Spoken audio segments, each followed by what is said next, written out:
আশা করছি আজকের এপিসোড আপনাদের অনেক ভালো লাগবে। বেশি কথা না বলে সবার আগে চলে যাব আজকের প্রথম ঘটনায়।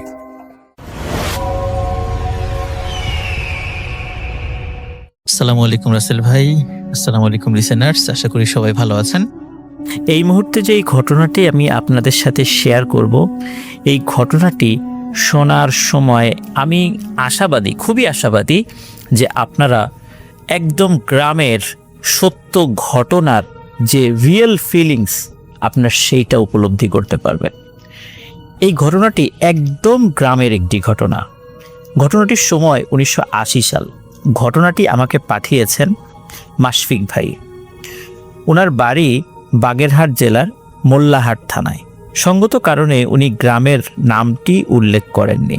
ঘটনাটি ঘটেছে এই মাশফিক ভাইয়ের এক চাচার সাথে। তার নাম হচ্ছে আব্দুল করিম। করিম চাচা বলেই তারা তাকে ডাকতেন। আর ঘটনাটি আসলে যখন ঘটেছিল তখন ওনার বয়স ছিল 25 কি 26 বছর। উনি সদ্য বিয়ে করেছেন। করিম চাচা উনি কিন্তু খুবই শক্তিশালী একজন মানুষ ছিলেন। আর ভয় ডর বলতে যে কি জিনিস, সে জিনভূত হোক আর মানুষ হোক, কোনো কিছুর ভয় উনি পেতেন না। মানে ভয় বলতে যে জিনিসটা আছে সেটা ওনার মধ্যে ছিল না। আর উনি ছিলেন একজন মোটামুটি লেভেলের একজন কুস্তিগির। গায়ে অনেক শক্তি ছিল, অনেক জায়গায় উনি মানে কুস্তি করতেন। ওনার সাথে কুস্তিতে কেউ পেরে উঠতো না। তো একদিন উনি মাঠে কাজ করছিলেন, অনেক লোকে কাজ করছিল। কাজ করতে করতে ওনারই পরিচিত মানে বন্ধু বান্ধব আর কি, নাম হলো বাবুল। বাবুলকে উনি হঠাৎ করে বলে ওঠেন, এই বাবুল, আমার সাথে কুস্তি করবি? তো হঠাৎ করে বাবুল এই প্রস্তাব পেয়ে সে চমকে ওঠে যে এখন মাঠে কাজ করতেছি, এখন আমাকে বলতেছে যে কুস্তি করার কথা। তো বাবুল রাজি হয় না। তো করিম চাচা বারবার বলতেছে, কিরে তুই কি ভয় পাস আমার সাথে কুস্তি করতে? তুই তো পারবি না, তোর গায়ের শক্তি কম, এইভাবে করিম চাচা বলতেছে। তো বাবুল তেমন কোনো কথা বলে না। কারণ হলো বাবুলের একটা ভয় ছিল সত্যি সত্যি যে করিম চাচার গায়ের শক্তি অনেক বেশি ছিল। তো কুস্তি করার সময় যদি করিম চাচা তাকে মারধর করে, এই ভয়ে বাবুল কোনো কথা বলতেছিল না। কিন্তু করিম চাচার বারবার রিকোয়েস্টের কারণে বাবুল বলে, আচ্ছা ঠিক আছে, এখন তো মাঠে কাজ আছে, এখন আর কুস্তি করব না, আগামীকালকে সকালবেলা তোমার বাড়ি যাব, তোমার বাড়ি যায় ডাক দিব, সকালবেলা দুইজন কুস্তি করে তারপরে গোসল টুসুল করে তারপরে মাঠে কাজ করতে আসবো। করিম চাচা বলে, আচ্ছা ঠিক আছে, তাহলে এটাই হোক, আগামীকাল সকালবেলা আমরা দুজন কুস্তি করব। তো এটা দুইজনের মধ্যে বিষয়টা সেটেল হয়ে যায় যে হ্যাঁ, আগামীকালকে সকালবেলা দুজন মিলে কুস্তি করা হবে। যাই হোক, এখন ঘটনা যেটা ঘটে যে সন্ধ্যার দিকে বেশ বৃষ্টি হয়। ওই রাত্রে সন্ধ্যার দিকে বেশ বৃষ্টি হয় এবং প্রায় মধ্যরাতের দিকে বৃষ্টি থেমে যায়। এবং ওই সময়টা আবার বর্ষাকাল ছিল। তো মধ্যরাতের দিকে বৃষ্টি থেমে যায় এবং বৃষ্টি থামার পরে আকাশ একদম পরিষ্কার হয়ে যায়। মেঘ শূন্য আকাশ হয়ে যায়। মানে আকাশের অনেক তারা, আমরা অনেক সময় আকাশে অল্প তারা দেখি, আবার অনেক তারা দেখি যখন আকাশ অনেক পরিষ্কার থাকে। ওরকম অনেক তারা দেখা যাচ্ছিল, চাঁদও ছিল, আবার অনেক তারা দেখা ছিল। একদম মানে পুরো উঠোন এবং আশপাশ অনেক দূর পর্যন্ত চাঁদের আলোতে স্পষ্ট দেখা যাচ্ছিল। তো ওই রাত্রে করিম চাচা যে কাজটি করেছেন সেটি হচ্ছে যে উনি ওই দিন চাচির সাথে ঘুমান নাই ঘরের মধ্যে। ওনাদের যে ঘর ছিল, ঘরের আবার বারান্দা ছিল, বারান্দাতে একটি চৌকি রাখা ছিল, কিন্তু বারান্দাতে কোনো বেড়া ছিল না আর কি, এমনি চৌকি ছিল বিশ্রাম নেওয়ার জন্য। তো ওই দিন চাচিকে বলছেন যে আমি আজকে বাইরে শোব। চাচা জিজ্ঞেস করছেন কি জন্য? করিম চাচা বলছে, এমনি আমি আজকে বাইরে শোব, আজকে আমার একটু কাজ আছে, ভোরের দিকে চলে যাব, তোমাকে যাতে আর ডিস্টার্ব না করা লাগে এই জন্য আমি বাইরে শুই। তো চাচি চিন্তা করছেন যে ঠিক আছে, তাহলে ঘুমাক, বাইরেই ঘুমাক। তো ওই রাত্রে করিম চাচা বাইরে ঘুমান। এই চিন্তা করে বাইরে ঘুমিয়েছেন যে ওই ভোরবেলা যে বাবুলের সাথে কুস্তি করতে যাবেন এটা আবার চাচিকে বলেন নাই। কারণ সকালবেলা কারোর সাথে কুস্তি করতে যাওয়ার কথা শুনলে চাচি রাগারাগি করতে পারেন। এই চিন্তা করে উনি আসলে এই বিষয়টা চাচিকে বলেন নাই, যাতে বাবুল এসে ডাকলেই উনি সহজে চলে যেতে পারেন। চাচির যেন ঘুম না ভেঙে যায় ডাক শুনে ঘুম ভেঙে গেলে তুমি জিজ্ঞেস করবেন যে এত ভোরবেলা কোথায় যাও। তো যাই হোক, এই কারণে উনি বারান্দাতে ঘুমিয়েছিলেন। যেহেতু মানে থেকে মধ্যরাত পর্যন্ত বৃষ্টি হয়েছে, এই জন্য কিন্তু পুরো উঠোন এবং আশপাশ রাস্তা কিন্তু কাদা হয়েছিল আর কি। রাত যে কয়টা বাজে এইটা কিন্তু করিম চাচা জানেন না। হঠাৎ উনি শুনতে পান যে বাবুল আসছে। বাবুল এসে বলতেছে যে করিম ওঠ, কুস্তি করবি না? এখন ওই যেই চকিতে ঘুমিয়েছিলেন ওখানে কিন্তু উনি মশারিটা নিয়ে ঘুমিয়েছেন আর কি। তো বাবুলের ডাক শুনে করিম চাচা উঠে বসেন, চোখ মুছতে মুছতে বলেন যে ও তুই আসছিস তো? হ্যাঁ কুস্তি তো করবো, দাঁড়া আমি হাত মুখ ধুই তারপর একসাথে বের হই।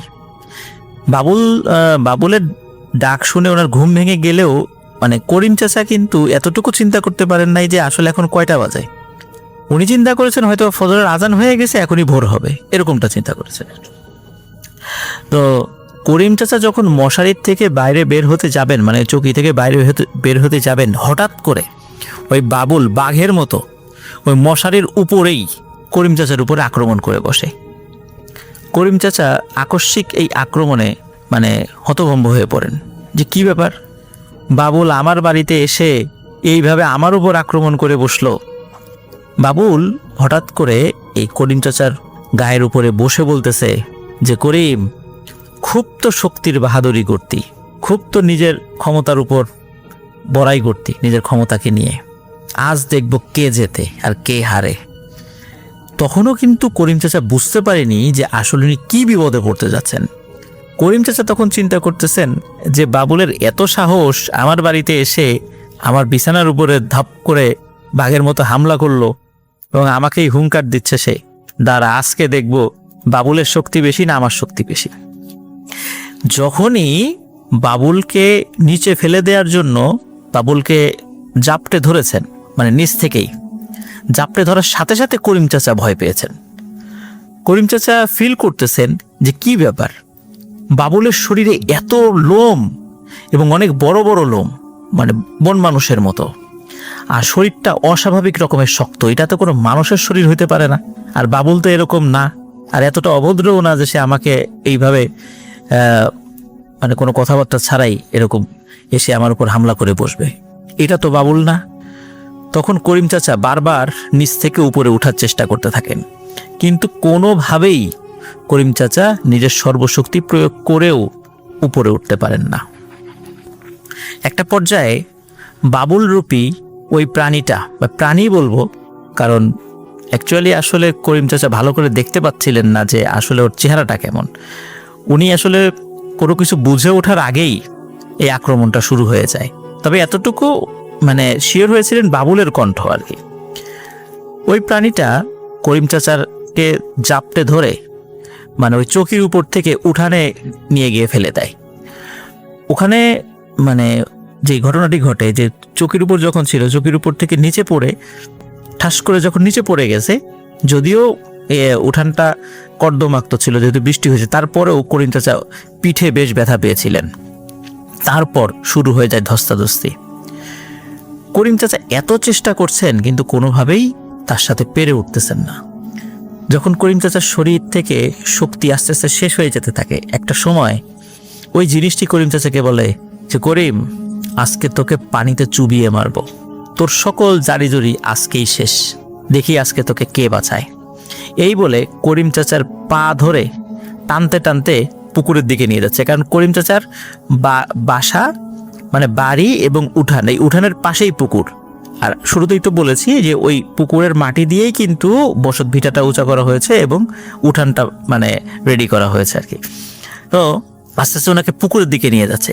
করিম চাচা নিজের সর্বশক্তি প্রয়োগ করেও কোনোভাবেই নিজেকে থামাতে পারছিলেন না। আস্তে আস্তে পুকুরের দিকে নামিয়ে নিয়ে যাচ্ছে।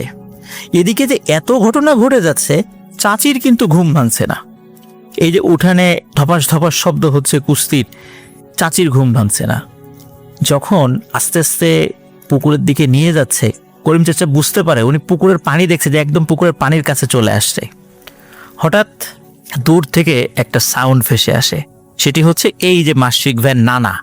মাসফিক ভাইয়ের নানা আর আবার মাছ ধরার নেশা ছিল। উনি যে কাজটি করতেন সেটি হচ্ছে যে ফজরের আজানের আগে অনেক সময় ওই যে কোচ বা আমরা যে ট্যাটা বলি, এইটা নিয়ে মাঝে মাঝে বের হতেন, বের হয়ে মাছ ধরতেন। তো ওই রাত্রে উনি বের হয়েছিলেন, তখনও ফজরের আজান দেয়নি। তো হঠাৎ ওই করিম চাচার বাড়ির ওইখান থেকে, পুকুর ওখান থেকে এক ধরনের গোঙানির আওয়াজ উনি শুনেছিলেন আর কি। ওই আওয়াজ শুনে চিন্তা করেন কী ব্যাপার, মানে পুকুর পাড়ে এইরকম গোঙানির আওয়াজ কিসের। ওই চিন্তা করে উনি কী করেছেন, ওই করিম চাচার পুকুরের দিকে চলে আসছেন। এসে দূর থেকে বলতেছে যে, এই করিম, কিরে তুই পুকুর পাড়ে কি করিস?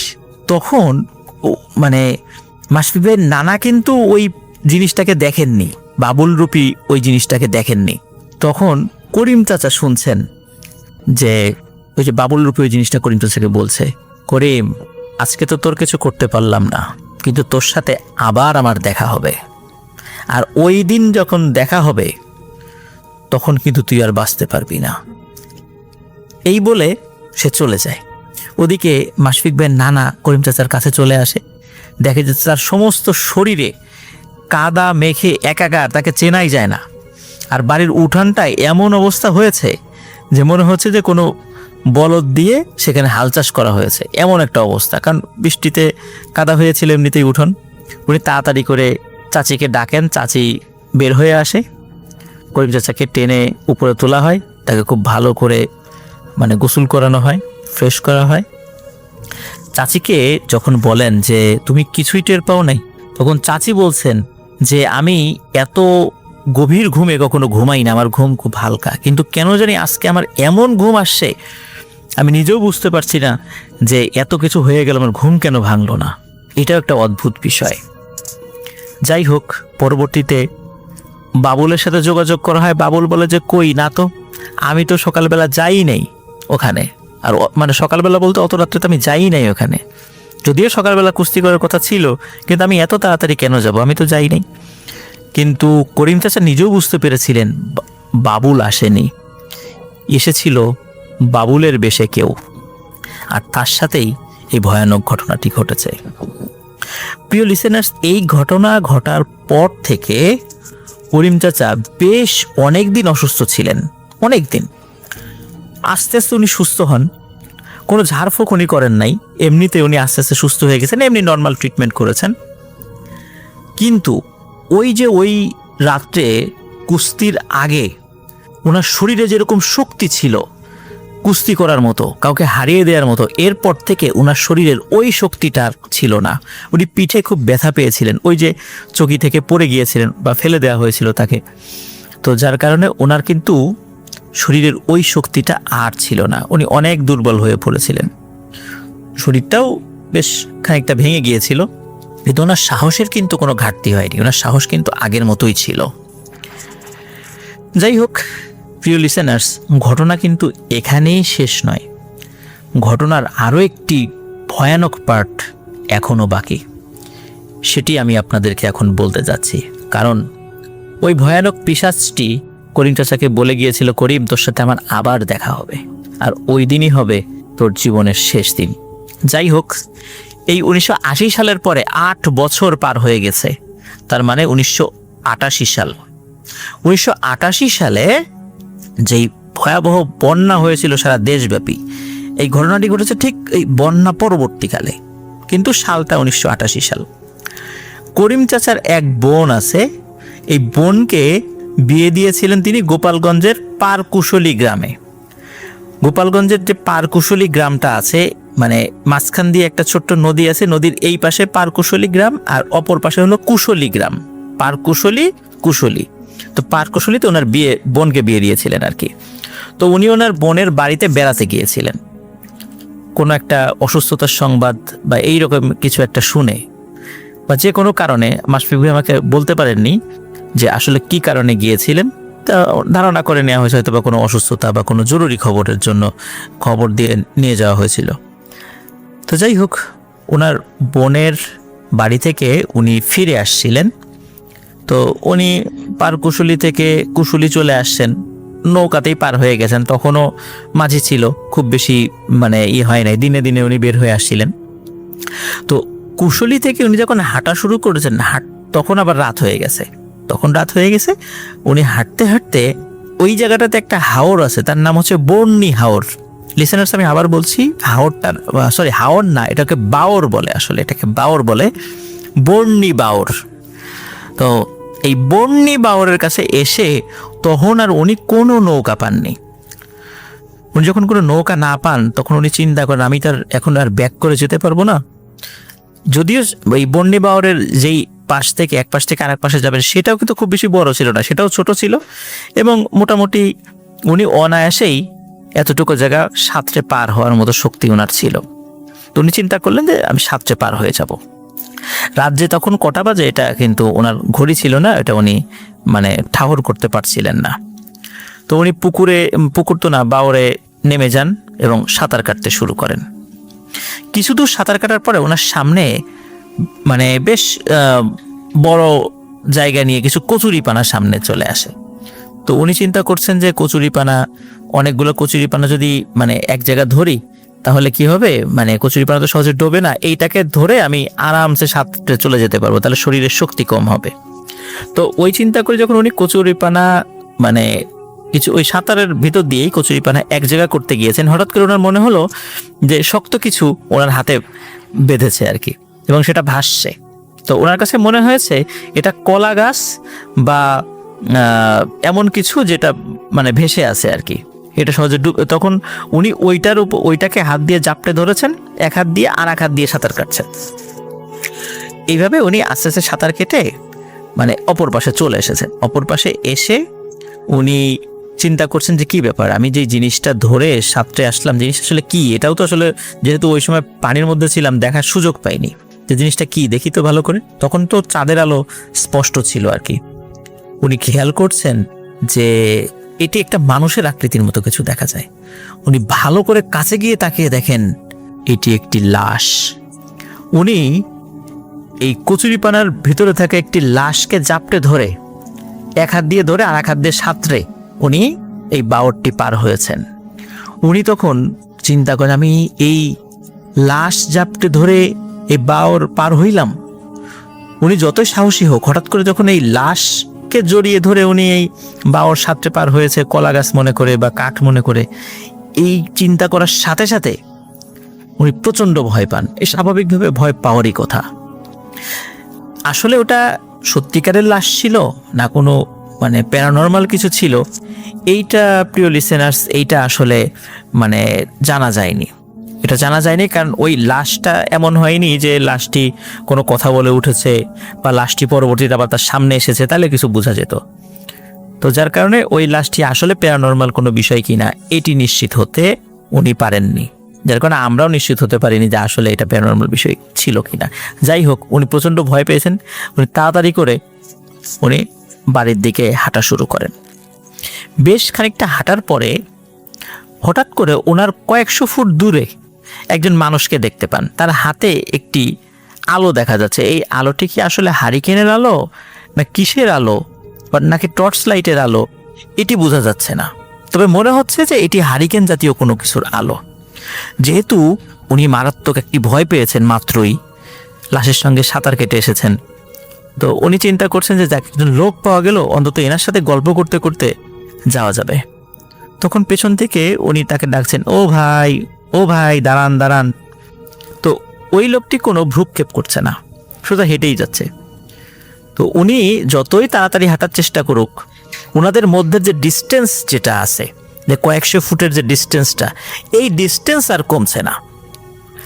হ্যাঁ, এই ডিস্টেন্স একই রকম রয়ে গেছে। যাই হোক, কিন্তু উনি কিন্তু কোন পথ দিয়ে যাচ্ছেন এটি খেয়াল করেননি। উনি ওই লোকটার পিছনে পিছনে মানে হাঁটা শুরু করেছেন, কারণ উনি মাত্র ভয় পেয়েছেন। তো উনি চিন্তা করেছেন যে একটা মানুষকে আমার প্রয়োজন, যাতে কথা বলা যায়। তো ওনার পিছনে যেতে যেতে হঠাৎ উনি দেখেন ওই লোকটি আর নেই, আর ওনার পাশে একটি অনেক পুরাতন কবরস্থান। এই কবরস্থানটা কিন্তু উনি আবার চিনতেন, এটি অনেক পুরাতন একটি কবরস্থান। তো উনি তাড়াতাড়ি করে কবরস্থানের এরিয়াটা পার হন। পার হওয়ার সাথে সাথে একটি বাঁশঝাড়ের নিচে চলে যান। ডানে বাঁয়ে উভয় পাশেই বাঁশঝাড় রয়েছে। উনি দেখেন এই বাঁশঝাড়ের উপরে প্রকাণ্ড আকৃতির একজন মহিলা দাঁড়িয়ে আছে। মহিলাটির চুল অনেক বড় বড়, একদম পুরো সাদা কাপড় পরা সে, এবং ভয়ানক চেহারা। তখন সে বলছে করিম চাচাকে, করিম আবার দেখা হয়ে গেল, তোকে বলেছিলাম না তোর সাথে আবার দেখা হবে। ওই রাত্রে তো বেঁচে গিয়েছিলি, আর তখন আমি কি বলে চলে গিয়েছিলাম যে আবার যখন তোর সাথে দেখা হবে তখন তোর জীবনের শেষ সময় ঘনিয়ে আসবে। যখন করিম চাচা ওই ভয়ানক জিনিসটা দেখেছেন এবং তার মুখ থেকে ওই কথা শুনেছেন, তখন তিনি 8 বছর আগের স্মৃতি মনে করতে পারেন যে আসলেই তো তাই। তখন উনি প্রচণ্ড ভয় পান এবং ভয় পেয়ে আসলে কারোর সাথে কুস্তি করা তো দূরের কথা, কারণ ওনার শক্তি তো আগের মতো ছিল না। জোরে জোরে দোয়া পড়তে থাকেন, আয়াতুল কুরসি বা যেই দোয়া উনি জানতেন, সূরা পড়া যেটা উনি মুখে আসে সেটা পড়া শুরু করেন। হঠাৎ করে দেখেন ওই বিশাল আকৃতির ওই মহিলাটি বাঁশঝাড়ের উপর আর দেখা যাচ্ছে না। তখন তিনি চিন্তা করেন, যাক এটি চলে গেছে, হয়তোবা দোয়া কালাম পড়ছি এই জন্য চলে গেছে। তো উনি দোয়া কালাম পড়েই যাচ্ছেন এবং উনি বাঁশঝাড় পার হচ্ছেন। বাঁশঝাড় পার হওয়ার সাথে সাথে দেখে অসংখ্য কুকুর এবং বিড়াল ওনাকে চারদিক থেকে ঘিরে ধরেছে। উনি বুঝতে পেরেছেন যে এগুলো আসলে কুকুর বিড়াল না, এগুলো ওই দুষ্টু জিন ওনার ক্ষতি করার চেষ্টা করছে। উনি কিন্তু দোয়া পড়েই যাচ্ছেন। কিছুক্ষণ পরে কুকুর এবং বিড়ালকে উনি আর দেখতে পান না। উনি চিন্তা করেন, যাক ভালো হয়েছে, কুকুর বিড়াল চলে গেছে। কুকুর বিড়াল চলে যাওয়ার সাথে সাথে হঠাৎ উনি সামনে একজন স্বাভাবিক মানুষ, কিন্তু বেশ মানে উঁচু লম্বা, স্বাভাবিক মানুষ যদি ম্যাক্সিমাম 6 ফুট হয়, হয়তো তার হাইট প্রায় 8 ফুট এরকম। তো এরকম 8 ফুট উচ্চতার বেশ স্বাস্থ্য ভালো একজন মানুষের মানে সে দেখা পান, সামনে চলে আসে সেই মানুষটি। ওই মানুষটি বলে ওঠে, কিরে করিম, এত তাড়াতাড়ি তোকে ছেড়ে দেবো ভেবেছিস? কুস্তি করবি না? এই বলে করিম চাচার উপরে সে আক্রমণ করে বসে। আর শুরুতেই বলেছি, প্রথম আক্রমণের পরে করিম চাচার শরীরে কিন্তু আর ওই রকমের শক্তি ছিল না যে কাউকে সে কুস্তিতে পরাস্ত করবে। ধস্তাধস্তি শুরু হয়ে যায় এবং খুব সহজেই করিম চাচাকে ওই জিনিসটি ধরাশায়ী করে ফেলে। করিম চাচার শরীরে মারাত্মকভাবে আঘাত করতে থাকে। এদিকে ঘটে আরেকটি ঘটনা। আসলে আল্লাহ যাকে রক্ষা করবেন, কোনো না কোনোভাবে সে মানুষ হোক জিন হোক, কাউকে না কাউকে সাহায্যকারী আল্লাহ তাআলা পাঠিয়ে দেবেন বা ফেরেশতাদেরকে পাঠিয়ে দিয়ে তাকে রক্ষা করবেন। ওই সাইড দিয়ে যেখানে ধস্তাধস্তি হচ্ছিল, ওর থেকে আরেকটু দূরে একটি মাটির রাস্তা রয়েছে। আগেকার দিনে আমরা দেখেছি, এখন তো এটা দেখা যায় না, আমরা হেসাকবাতি বলতাম। হেসাকবাতি, আমি জানি না আপনারা এই হেসাকবাতি দেখেছেন কিনা। এই হেসাকবাতি হারিকেনের মতো একটা বিশেষ প্রক্রিয়ায় অনেক সময় ধরে সেটি জ্বালানো হতো। এর মানে এটা যখন জ্বালানো হতো অনেক শব্দ হতো, আর এর আলো হতো অনেক আলো, মানে পুরো এলাকা আলোকিত হয়ে যেত। তখন ওই একটা ভ্যানে 3-4 জন লোক ওই হেসাকবাতি জ্বালিয়ে আসছিল এবং ওই হেসাকবাতির আলোতে চতুর্দিকে আলোকিত হয়ে গিয়েছিল। ওনারা যখন ভ্যানে আসছিলেন, মাটির রাস্তা ছিল, তখন ওই আলোতে ওনারা দেখছেন কি ব্যাপার, দূরে একজন মানুষকে দেখা যায় মনে হয়। ওনারা কিন্তু আসলে মানে দূর থেকে উনি দেখছেন যে একটা মানুষ একবার উপরে উঠছে, একবার নিচে নামছে, মনে হচ্ছে কেউ মানে উনি অদৃশ্য থেকে কেউ তাকে মানে আছাড় মারছে এরকম মনে হচ্ছে, ওই ওই লোকদের ভাষ্য অনুযায়ী আর কি। তখন ওনারা দ্রুত ভ্যান থামিয়ে হেসাকবাতি নিয়ে সেখানে যান, গিয়ে দেখেন যে একজন মানুষ পড়ে আছে। তখনও তার সেন্স ছিল, একদম মুখ থেকে ফেনা টেনা বের হয়ে গেছে এবং খুব মারাত্মকভাবে আহত হয়েছেন তিনি। তখন ওনারা তাড়াতাড়ি তাকে নেয়। এর ভিতরে একজন আবার করিম চাচাকে চিনত, তো তাড়াতাড়ি করে তার মানে বাড়িতে নিয়ে আসা হয়। এইখানে একটা বিষয় বলে রাখি প্রিয় লিসেনার্স, যখন ওই ভ্যানের লোকজন আসছিল, তখন কিন্তু ওই দুষ্টু জিনটি বুঝে গিয়েছিল যে মানুষ চলে এসেছে। তখন কিন্তু ওই করিম চাচাকে বলেছে যে, করিম, আজকেও তো প্রাণে বেঁচে গেলি রে তুই, কিন্তু তুই কি ভেবেছিস তোকে প্রাণে মারতে না পারলেও তোকে এমনিতেই ছেড়ে দেব? তোর এমন অবস্থা করে ছেড়ে দেব, তুই জীবনে আর কখনো স্বাভাবিক হতে পারবি না। এই কথা বলে সে চলে গিয়েছিল। প্রিয় লিসেনার্স, সত্যিই তাই। করিম চাচা যতদিন জীবিত ছিলেন, এরপরে উনি কখনো স্বাভাবিক হননি। এরপরে কি হয়েছিল, করিম চাচা এই ঘটনার পরে উনি আস্তে আস্তে কুজো হয়ে যান। মানে উনি রুকুর হালতে, আমরা নামাজে যেরকম রুকু দিই না, উনি ওরকম রুকুর হালতে মানে চলে গিয়েছিলেন। উনি ওইভাবে হাঁটতেন আর উনি প্রচণ্ড অসুস্থ হয়ে গিয়েছিলেন। যদিও বিভিন্নভাবে উনি ট্রিটমেন্ট করেছেন, ঝাড়ফুঁক করেছেন, ডাক্তার দেখিয়েছেন, অনেক বড় বড় ডাক্তারই উনি দেখিয়েছেন, কিন্তু উনি আর কখনো স্বাভাবিক জীবনে ফেরত যেতে পারেননি। করিম চাচার স্ত্রী এখনো জীবিত আছেন। করিম চাচা 2017 সালে মারা গেছেন। বার্ধক্যজনিত কারণে হোক বা এই অসুস্থতার কারণে হোক উনি মারা গেছেন, কিন্তু আসলে ওই যেই প্রাণীটি বা জিনটি আসলে সে কোথা থেকে হঠাৎ করে করিম চাচার উপর ভর করলো বা কিভাবে সেটি এসেছে, কোন ঘটনার প্রেক্ষাপটে এসেছে, এটি কিন্তু করিম চাচা কখনোই জানতে পারেননি। তবে ওনার পরিবার, ওনার স্ত্রী বা আশেপাশের লোকজন ধারণা করেন যে ওই যে বাবুলকে যখন কুস্তি করার আমন্ত্রণ জানিয়েছিল, চ্যালেঞ্জ করেছিল, ওই জমির পাশেই একটি বড় তাল গাছ ছিল। অনেকেই বলতো ওই তাল গাছে ভয়ানক কিছু আছে। তো অনেকে বলে যে ওই ভয়ানক কিছু জিনিসটাই হয়তোবা ওই শুনেছিল আর সেই বাবুলের সুরত ধরে এসেছিল। যাই হোক, করিম চাচা মারা গেছেন, আল্লাহ তাআলা তাকে জান্নাত নসিব করুক। করিম চাচার সন্তানেরা, তার স্ত্রী এখনো জীবিত আছেন, হয়তোবা মাশফিক ভাইয়ের এই ঘটনাটি তারাও শুনছেন। করিম চাচার রুহের মাগফিরাত কামনা করছি। সেই সাথে প্রিয় লিসেনার্স, একটি বিষয় বলি, সেটি হচ্ছে যে ওই যে ভয়ানক জিনিসটি সে কিন্তু বারবার করিম চাচাকে বলছিল যে তোর শক্তির বাহাদুরি আজ শেষ করব। তার মানে আমরা এই ঘটনা থেকে একটা জিনিস শিক্ষা পাই, সেটি হচ্ছে যে আসলে যদি শরীরের শক্তি থাকে বা কারো যদি অর্থ শক্তি থাকে বা যে ধরনের শক্তিই থাকুক না কেন, এটা আল্লাহর দান, এটা আল্লাহর একটা বিশেষ অনুগ্রহ, সৃষ্টিকর্তার একটা অপার করুণা। তো সৃষ্টিকর্তার এই অপার করুণাকে আসলে সৃষ্টিকর্তার প্রতি কৃতজ্ঞতার মাধ্যমে প্রকাশ করতে হবে। আমরা যদি কখনো দাম্ভিকতা প্রকাশ করি তাহলে কিন্তু এমনও হতে পারে এই যে করিম চাচার ঘটনার মতো, যে কোনো একটা দুষ্ট জিন সে কিন্তু এই সুযোগটা নিতে পারে। তো যেই ঘটনাটি ধারণা করা হয়, করিম চাচা নিজেও বুঝতে পারেননি আসলে কোন প্রেক্ষাপটে এটি হয়েছে, এটা জাস্ট ধারণা আর কি, যে এটা ওইখান থেকে চলে এসেছে আর কি। তো যাই হোক প্রিয় লিসেনার্স, প্রত্যেকটা ঘটনা থেকেই আসলে আমরা অনেক কিছু শিখতে পারি, জানতে পারি। আমরা এই ঘটনা থেকে অনুমান করে নিতে পারি যে এটাই আমাদের একটা শিক্ষা। এটি ছিল ঘটনা।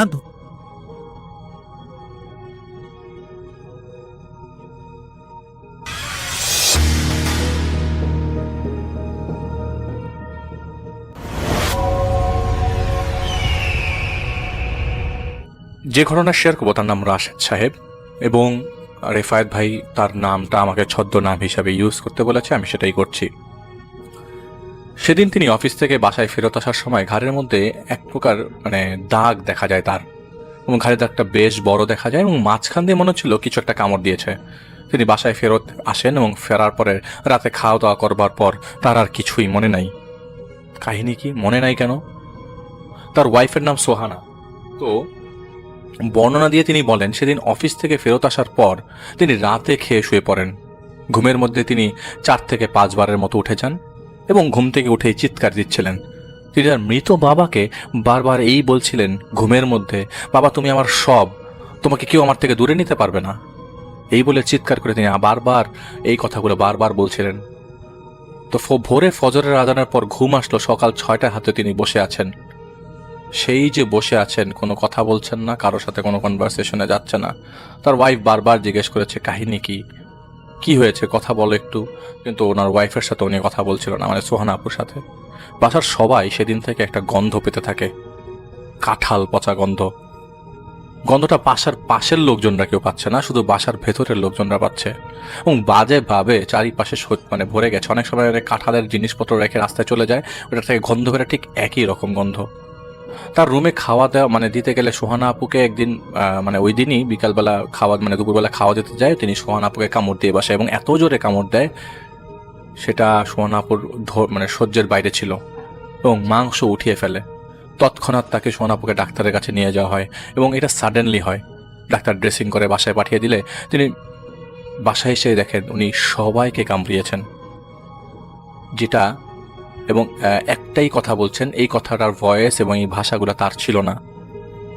তিনি কি বলছিল বাসার সবাইকে, প্রায় 1 বছর ধরে খাওয়া খাই না, তোদের সবাইকে খাবো, আমি তোদেরকে খেয়ে ফেলবো, কোথায় আছিস, এই চা পাতিটা দে। গলাটা মনে হচ্ছে ভাঙা একটা গলা, কে যেন ভেতর থেকে কথা বলছে, কর্কট টাইপের গলা, ভেতর থেকে আসতে চাচ্ছে না, বের হতে চাচ্ছে না, এরকম একটা গলা। তাকে আটকে রাখা যাচ্ছিল না একদম। লাথি মেরে তিনি ড্রেসিং টেবিলের আয়নাটা ভেঙে ফেলে এবং পায়ের রক্ত নিজেই নিজে চেটে চেটে খায়। এরকম অবস্থায় কারোরই সাহায্য নেওয়া যাচ্ছিল না, ইভেন মানে নিজেরাও ওনারা সামনে যেতে পারছিল না। না পেরে সোহানা আপু তার বাবা মাকে ফোন দেয়। তো রাশেদ ভাই যিনি ভিকটিম, তার বাবা মা কেউই জীবিত নয়। রাশেদ ভাই তার নিজের বাসায় থাকতো, তার মেয়ে ছিল 2টা, তার স্ত্রী এবং কাজের মেয়ে। রাশেদ ভাইয়ের বয়স হচ্ছে 45 বছর। তো ওই সোহানা আপুর বাবা মাকে কল দেওয়ার পর তারা বাসায় আসে এবং পুরো বাসায় সোহানা আপুর বাবা 3 কুল পানি করে ফু দিয়ে ছিটিয়ে দেয় এবং এটা তার অভ্যাস দেখে তিনি করেন। তিনি বাসায় রেখে মানে সোহানা আপুর ছোট ভাইকে তিনি বাসায় রেখে যান, সাথে করে নিয়ে এসেছিলেন, বাসায় রেখে যান। সেই ভাই যখন দোতলা মানে দেখলো অবস্থা বেগতিক, তখন তিনি তাকে একটা রুমের মধ্যে আটকে রাখার চেষ্টা করলেন। সেখানেও তোলপাড়, সেখানেও ভাঙ্গাচোরা। তাকে যে বাঁধবে সেই শক্তিটা পর্যন্ত কারো নেই। একবার চেষ্টা করে রেখেছিল তারা বাঁধার, তাদের গেস্ট রুমে তাকে নিয়ে কোনো মতে আটকে রাখার ট্রাই করলেও সেই গেস্ট রুমের মধ্যে তোলপাড় করতে থাকে। যদিও সেখানে তেমন একটা আসবাবপত্র ছিল না, ভয় ছিল একটাই, উনি নিজের ক্ষতি করে বসে। সোহানা আপুর বাবা একজন সাইকিয়াট্রিস্ট চিনতেন, সেই সাইকিয়াট্রিস্টের নিয়ে তাদের বাসায় নিয়ে আসেন। সাইকিয়াট্রিস্ট দেখে বলেন ওনার মনে হয় সিজোফ্রেনিয়া হয়েছে। আপনারা জানেন কিনা সিজোফ্রেনিয়া হলে কি হয়? সিজোফ্রেনিয়া হলে অনেক ফিস শব্দ আসতে থাকে, ইভেন সুইসাইড পর্যন্ত সিজোফ্রেনিয়া রোগীরা করে ফেলতে পারে। আচ্ছা, উনি বলেন যে ওষুধগুলোকে ওনাকে খাইয়ে দিবেন প্রতিদিন রাতের বেলা। যদিও তার অ্যাক্টিভিটি রাতের বেলায় তেমন দেখা যাচ্ছিল না, উনি যা করছিল দিনে করছিল। তো তাকে রাতে ওষুধ খাইয়ে দেয় এবং এক প্রকার জোর জবরদস্তি করে ওষুধ খাওয়ায়। রাতে সবাই ঘুমিয়ে যায়। সোহানাপুর ভাইয়ের বয়স অলমোস্ট 25, কিন্তু তিনিও শক্তিতে পারেন না। তো সোহান আপু এবং তার ছোট ভাই ওই বাসায় অবস্থানরত অবস্থায় রাতের বেলা ঘুমের মধ্যে দেখে তাদের বাসায় একটা মানুষ বারান্দায় দাঁড়িয়ে আছে, মাছ কাটার একটা রামদা হাতে। ঘোমটাওয়ালা লোকটা পুরা শরীর কালো কাপড়ে ঢাকা। তিনি ওই রামদা নিয়ে অনেকগুলো সাপের সহিত কয়েকটা মাথা তার চারপাশে। রাতের অন্ধকারে বারান্দায় তিনি স্পষ্ট। মাথাগুলোর চেহারা বোঝা না গেল, প্রত্যেকটা মাথাই হাসছে, হেসে আছে। তথা মানে ঘুম যাদের ভাঙে তারা সবাই সকালে এ নিয়ে মানে ঘুম থেকে ওঠার পরে কথা বলছিল না। যখন কথা ওঠে তখনই তার ভাই এবং তিনি এই জিনিসটার কথা বলে, এবং কাজের মেয়েটাও ঠিক একই জিনিস দেখেছে। ওই বাসায় সেদিন রাতে সারা রাত নাকি দেয়ালের মধ্য থেকে আসছে কান্নার শব্দ। কে যেন দেয়ালের ওপাশ থেকে গড় গড় করে শব্দ করছিল আর ফুপিয়ে ফুপিয়ে কাঁদছিল। বাথরুমের উপরে স্টোররুম থেকে আসছিল মানে ইকো হওয়া হাসির শব্দ। রাতের বেলা সোহানাপুর ভাই উঠেছিল সেই বাথরুমে যাওয়ার সময়। অসংখ্য, আপনারা জানি না, অনেকে ক্যারা বলে, অনেকে চেলা বলে, বাথরুমের আশেপাশে দেখে তিনি ভয়ে কমন বাথরুমে চলে গিয়েছিল। এর মধ্যে ওই সোহানাপুর বাবা বুঝে গেলেন এটা কোনো সাইকিয়াট্রিস্টের কাজ না, এটা স্পিরিচুয়াল কাজ, এখানে হুজুর আনতে হবে। প্রথমে ঢাকার অদূরে গাজীপুর থেকে একজন হুজুরকে নিয়ে আসা হয়। তিনি বাসায় ঢুকে সবার আগে বলেন এই বাসায় কেউ কালো কাপড় দিয়ে ঢেকে রেখেছে, এই দোয়া দিয়ে যাচ্ছি, এগুলি বারান্দায় এবং বাড়ির জানালাগুলোতে বেঁধে রাখবেন, খারাপ জিনিস ঢুকে গেছে। আচ্ছা, আমি কি রুগীকে দেখতে পারি? তো সেই হুজুরকে নিয়ে রাশেদ সাহেবের রুমে যাওয়া হয়। রাশেদ সাহেব একদম নর্মাল অবস্থায় দেখতে পায়, কিন্তু যারা সাথে ছিল সোহানাপু, তারা দেখে ভয় পেয়ে যান। তার চোখ একদম লাল অবস্থায় ছিল। তো সোহানাপু বলেন দেখেন ওর অবস্থা কি, ওর চোখ তো লাল হয়ে আছে। কিন্তু হুজুর সব নর্মাল দেখছিল। হুজুর বলেন আজ রাতে আমার জিন আসবে, আমি দেখব তার কি অবস্থা। তো তিনি রাতের বেলায় আদৌ কাউকে পাঠিয়েছিলেন কিনা এটা কেউ বলতে পারবে না, কারণ কেউই টের পায় নাই। সেই রাতে রাশেদ ভাইয়ের অবস্থা আরো খারাপের দিকে যায়। তিনি নিজের হাতেই নিজেই দেয়ালে ঘুষে মারছিলেন এবং বলছিলেন কে তুই, বের হ দেয়াল থেকে, বের হ। তিনি পরের দিন সকালে একদম নর্মাল আচরণ শুরু করে দেয়। অফিসে যাবেন বলে জোর করতে থাকেন, কিন্তু তার ওয়াইফ মানে সোহানাপু তাকে অফিসে যেতে দেননি। সেদিন কিন্তু নর্মাল সে। তো সেদিন তিনি অফিসে না যেয়ে বাসায় একদম স্বাভাবিক আচরণ করেন। তারপরও আলাদা একটা রুমেই তিনি ছিলেন। তাকে সব বলা হয়। তিনি বলেন রাস্তা দিয়ে হেঁটে আসবার সময় সেদিন রাতের বেলা ময়লার ডাস্টবিনটা ক্রস করার সময় একজন বন্ধুর সাথে তার দেখা হয়, এবং সেই বন্ধুর সাথে তার 25 বছর পর দেখা হয়। তিনি অবাক হয়ে যান তার বন্ধুর সাথে দেখা হতে। এটা তার এমন একটা বন্ধু যার এই অ্যাড্রেস জানবার কথা না, কিন্তু তিনি এখানে কিভাবে আসলেন তিনি এটা একবারও ভাবে নাই। তার ওই বন্ধু নাকি রাজশাহীতে তার সাথে একই ক্লাসে পড়তো, ক্লাস 9-এ থাকতে। তারপরে তার বাবার পোস্টিং চট্টগ্রামে হলে সেই বন্ধুর সাথে আর দেখা হয় নাই। সেই প্রথম, সেই তো লাস্ট। তিনি অবাক হয়ে যান এই বন্ধু এখানে কি করেন। তিনি অনেক জোরাজুরি করেন তাকে তার বাসায় আনার জন্য, কিন্তু বন্ধু রাজি হয়নি। তিনি অনেক দূরে যাবেন এই বলে সেখান থেকে চলে যান। এরপর থেকে তার এই অবস্থা। তার ঘাড়ে অনেক বড় দাগ পড়ে আছে। সেদিন অফিসে সবাই বলার পর তিনিও লক্ষ্য করেন। তবে তিনি বলেছেন তিনি আয়নার সামনে গেলেই নিজেকে অনেক কুৎসিত এবং বিশ্রী দেখতে থাকেন। তার নিজেকে নিজে তিনি আয়নার মধ্যে থুতু মারতে দেখেন তিনি নিজে ওই দিন রাতে। এরপর থেকে তার আর কিছু মনে নেই। তো সোহান আপুর বাবা তার ছাত্রের মাধ্যমে অনেক কষ্টে রেফাত ভাইয়ের অ্যাড্রেস পায়। তিনি হচ্ছে সেই ছদ্মনামের ভাই যার ঘটনা আমরা আজ প্রথম শেয়ার করছি। তিনি ঘটনা শুনবার আগে সোহান আপুর বাবার সাথে কিছু কথা বলতে চায় এবং সোহান আপুর বাবা তার কাছে যায় এবং বলে সব কিছু। তো সব কিছু শোনার আগে তিনি সোহান আপুর বাবাকে সব জানিয়েছেন, এমনকি সোহান আপু স্বপ্নে কি দেখেছে সেই কথাও। তার বাবা বলেন সলিউশন কি? তখন তিনি বলেন আজ রাতে ওই বাসায় শুধু আপনি, আপনার মেয়ে এবং মেয়ের জামাই থাকবেন এবং বাড়ির সবাইকে সেই বাড়ি থেকে অন্যত্র সেফ সরিয়ে নেবেন। সেই বাড়িতে যে বাড়ির কোনাগুলা পুরো বাড়ি পরিষ্কার রাখবেন। আমার সাথে 7 জন জিন থাকবে, তারা সবাই পরহেজগার এবং তারা অপরিষ্কার বাড়ি পছন্দ করে না। 10 টাকা খুচরা রাখবেন এবং আনুষঙ্গিক আরও কিছু প্রসিডিউরের কথা তিনি বলেন। তো আমরা আপনাদের সামনে একটা অপ্রিয় সত্যি কথা বলতে যাচ্ছি এবং সেই জিনকে সামনে আনতে যাচ্ছি, সুতরাং আপনারা ঘাবড়াবেন না। পরবর্তীতে কি হবে এটা আপনারা বুঝে যাবেন, আমার কাজ আমি করে আসব। তো যাই ওই রেফায়েত ভাই বলেন যে আমি শুক্রবার আমার ওস্তাদদের নিয়ে যাব। তো সেদিন ছিল বুধবার। সোহান আপু রাতের বেলা একটা স্বপ্ন দেখে।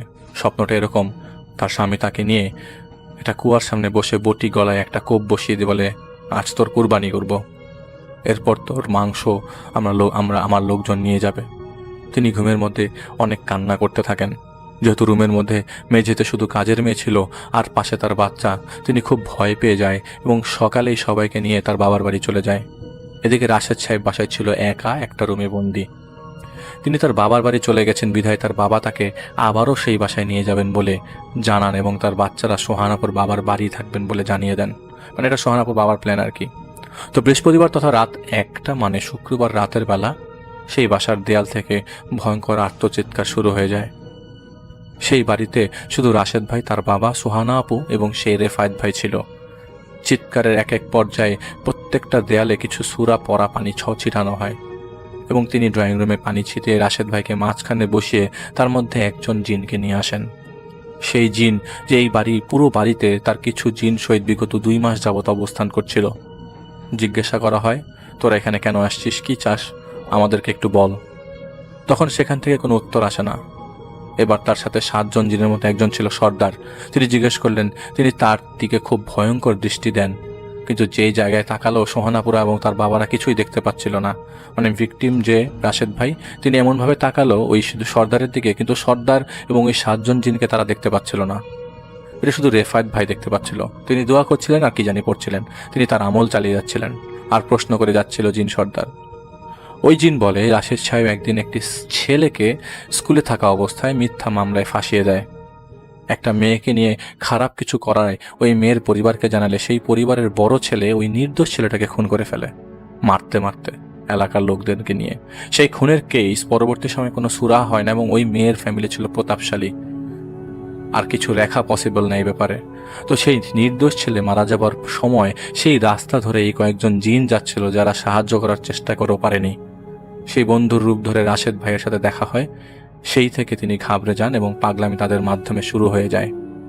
এই জিনদ্বয় ছাড়বে না, এরা কারিন জিন টাইপের। এরা যাবে না এখান থেকে যতদিন পর্যন্ত তাকে আঘাত করে তিলে তিলে না মারা যায়। অনেক প্রসিডিউরের মাধ্যমে তারা যেতে রাজি হয় এবং এই শর্তে রাজি হয় যে তিনি মাফ চাবেন, ওখানে যে স্বীকার করবেন সব। তিনি যায় ওই এলাকাতে, অনেক কষ্টে খুঁজে বের করেন সেই পরিবার। প্রায় 1 মাস যাবৎ, ওই 1 মাসের মধ্যে রাশেদ সাহেব অনেক কিছু ফেস করেন তার জীবনের, যেগুলি লেখা সম্ভব না। ছেলের শোকে ওই বাবা নাকি 5 বছর পরেই মারা গিয়েছিল, তাই তার মার কাছে এবং তার বোনদের কাছে মাফ চাওয়া ছাড়া কোনো উপায় ছিল না। তাদের কাছে মাফ চেয়ে আসা হয়, তার কবরস্থানে জিয়ারত করে ওইখানে মাফ চেয়ে আসা হয়।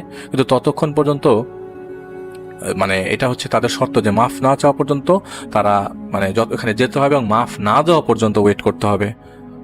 তো অলমোস্ট তারা অপ্রত্যাশিতভাবে ওই জায়গায় যায় এবং অলমোস্ট সবাইকে ঘাবড়ে, মানে সবাই খুব অবাক হয়ে যায় তারা কোথা থেকে আসছে।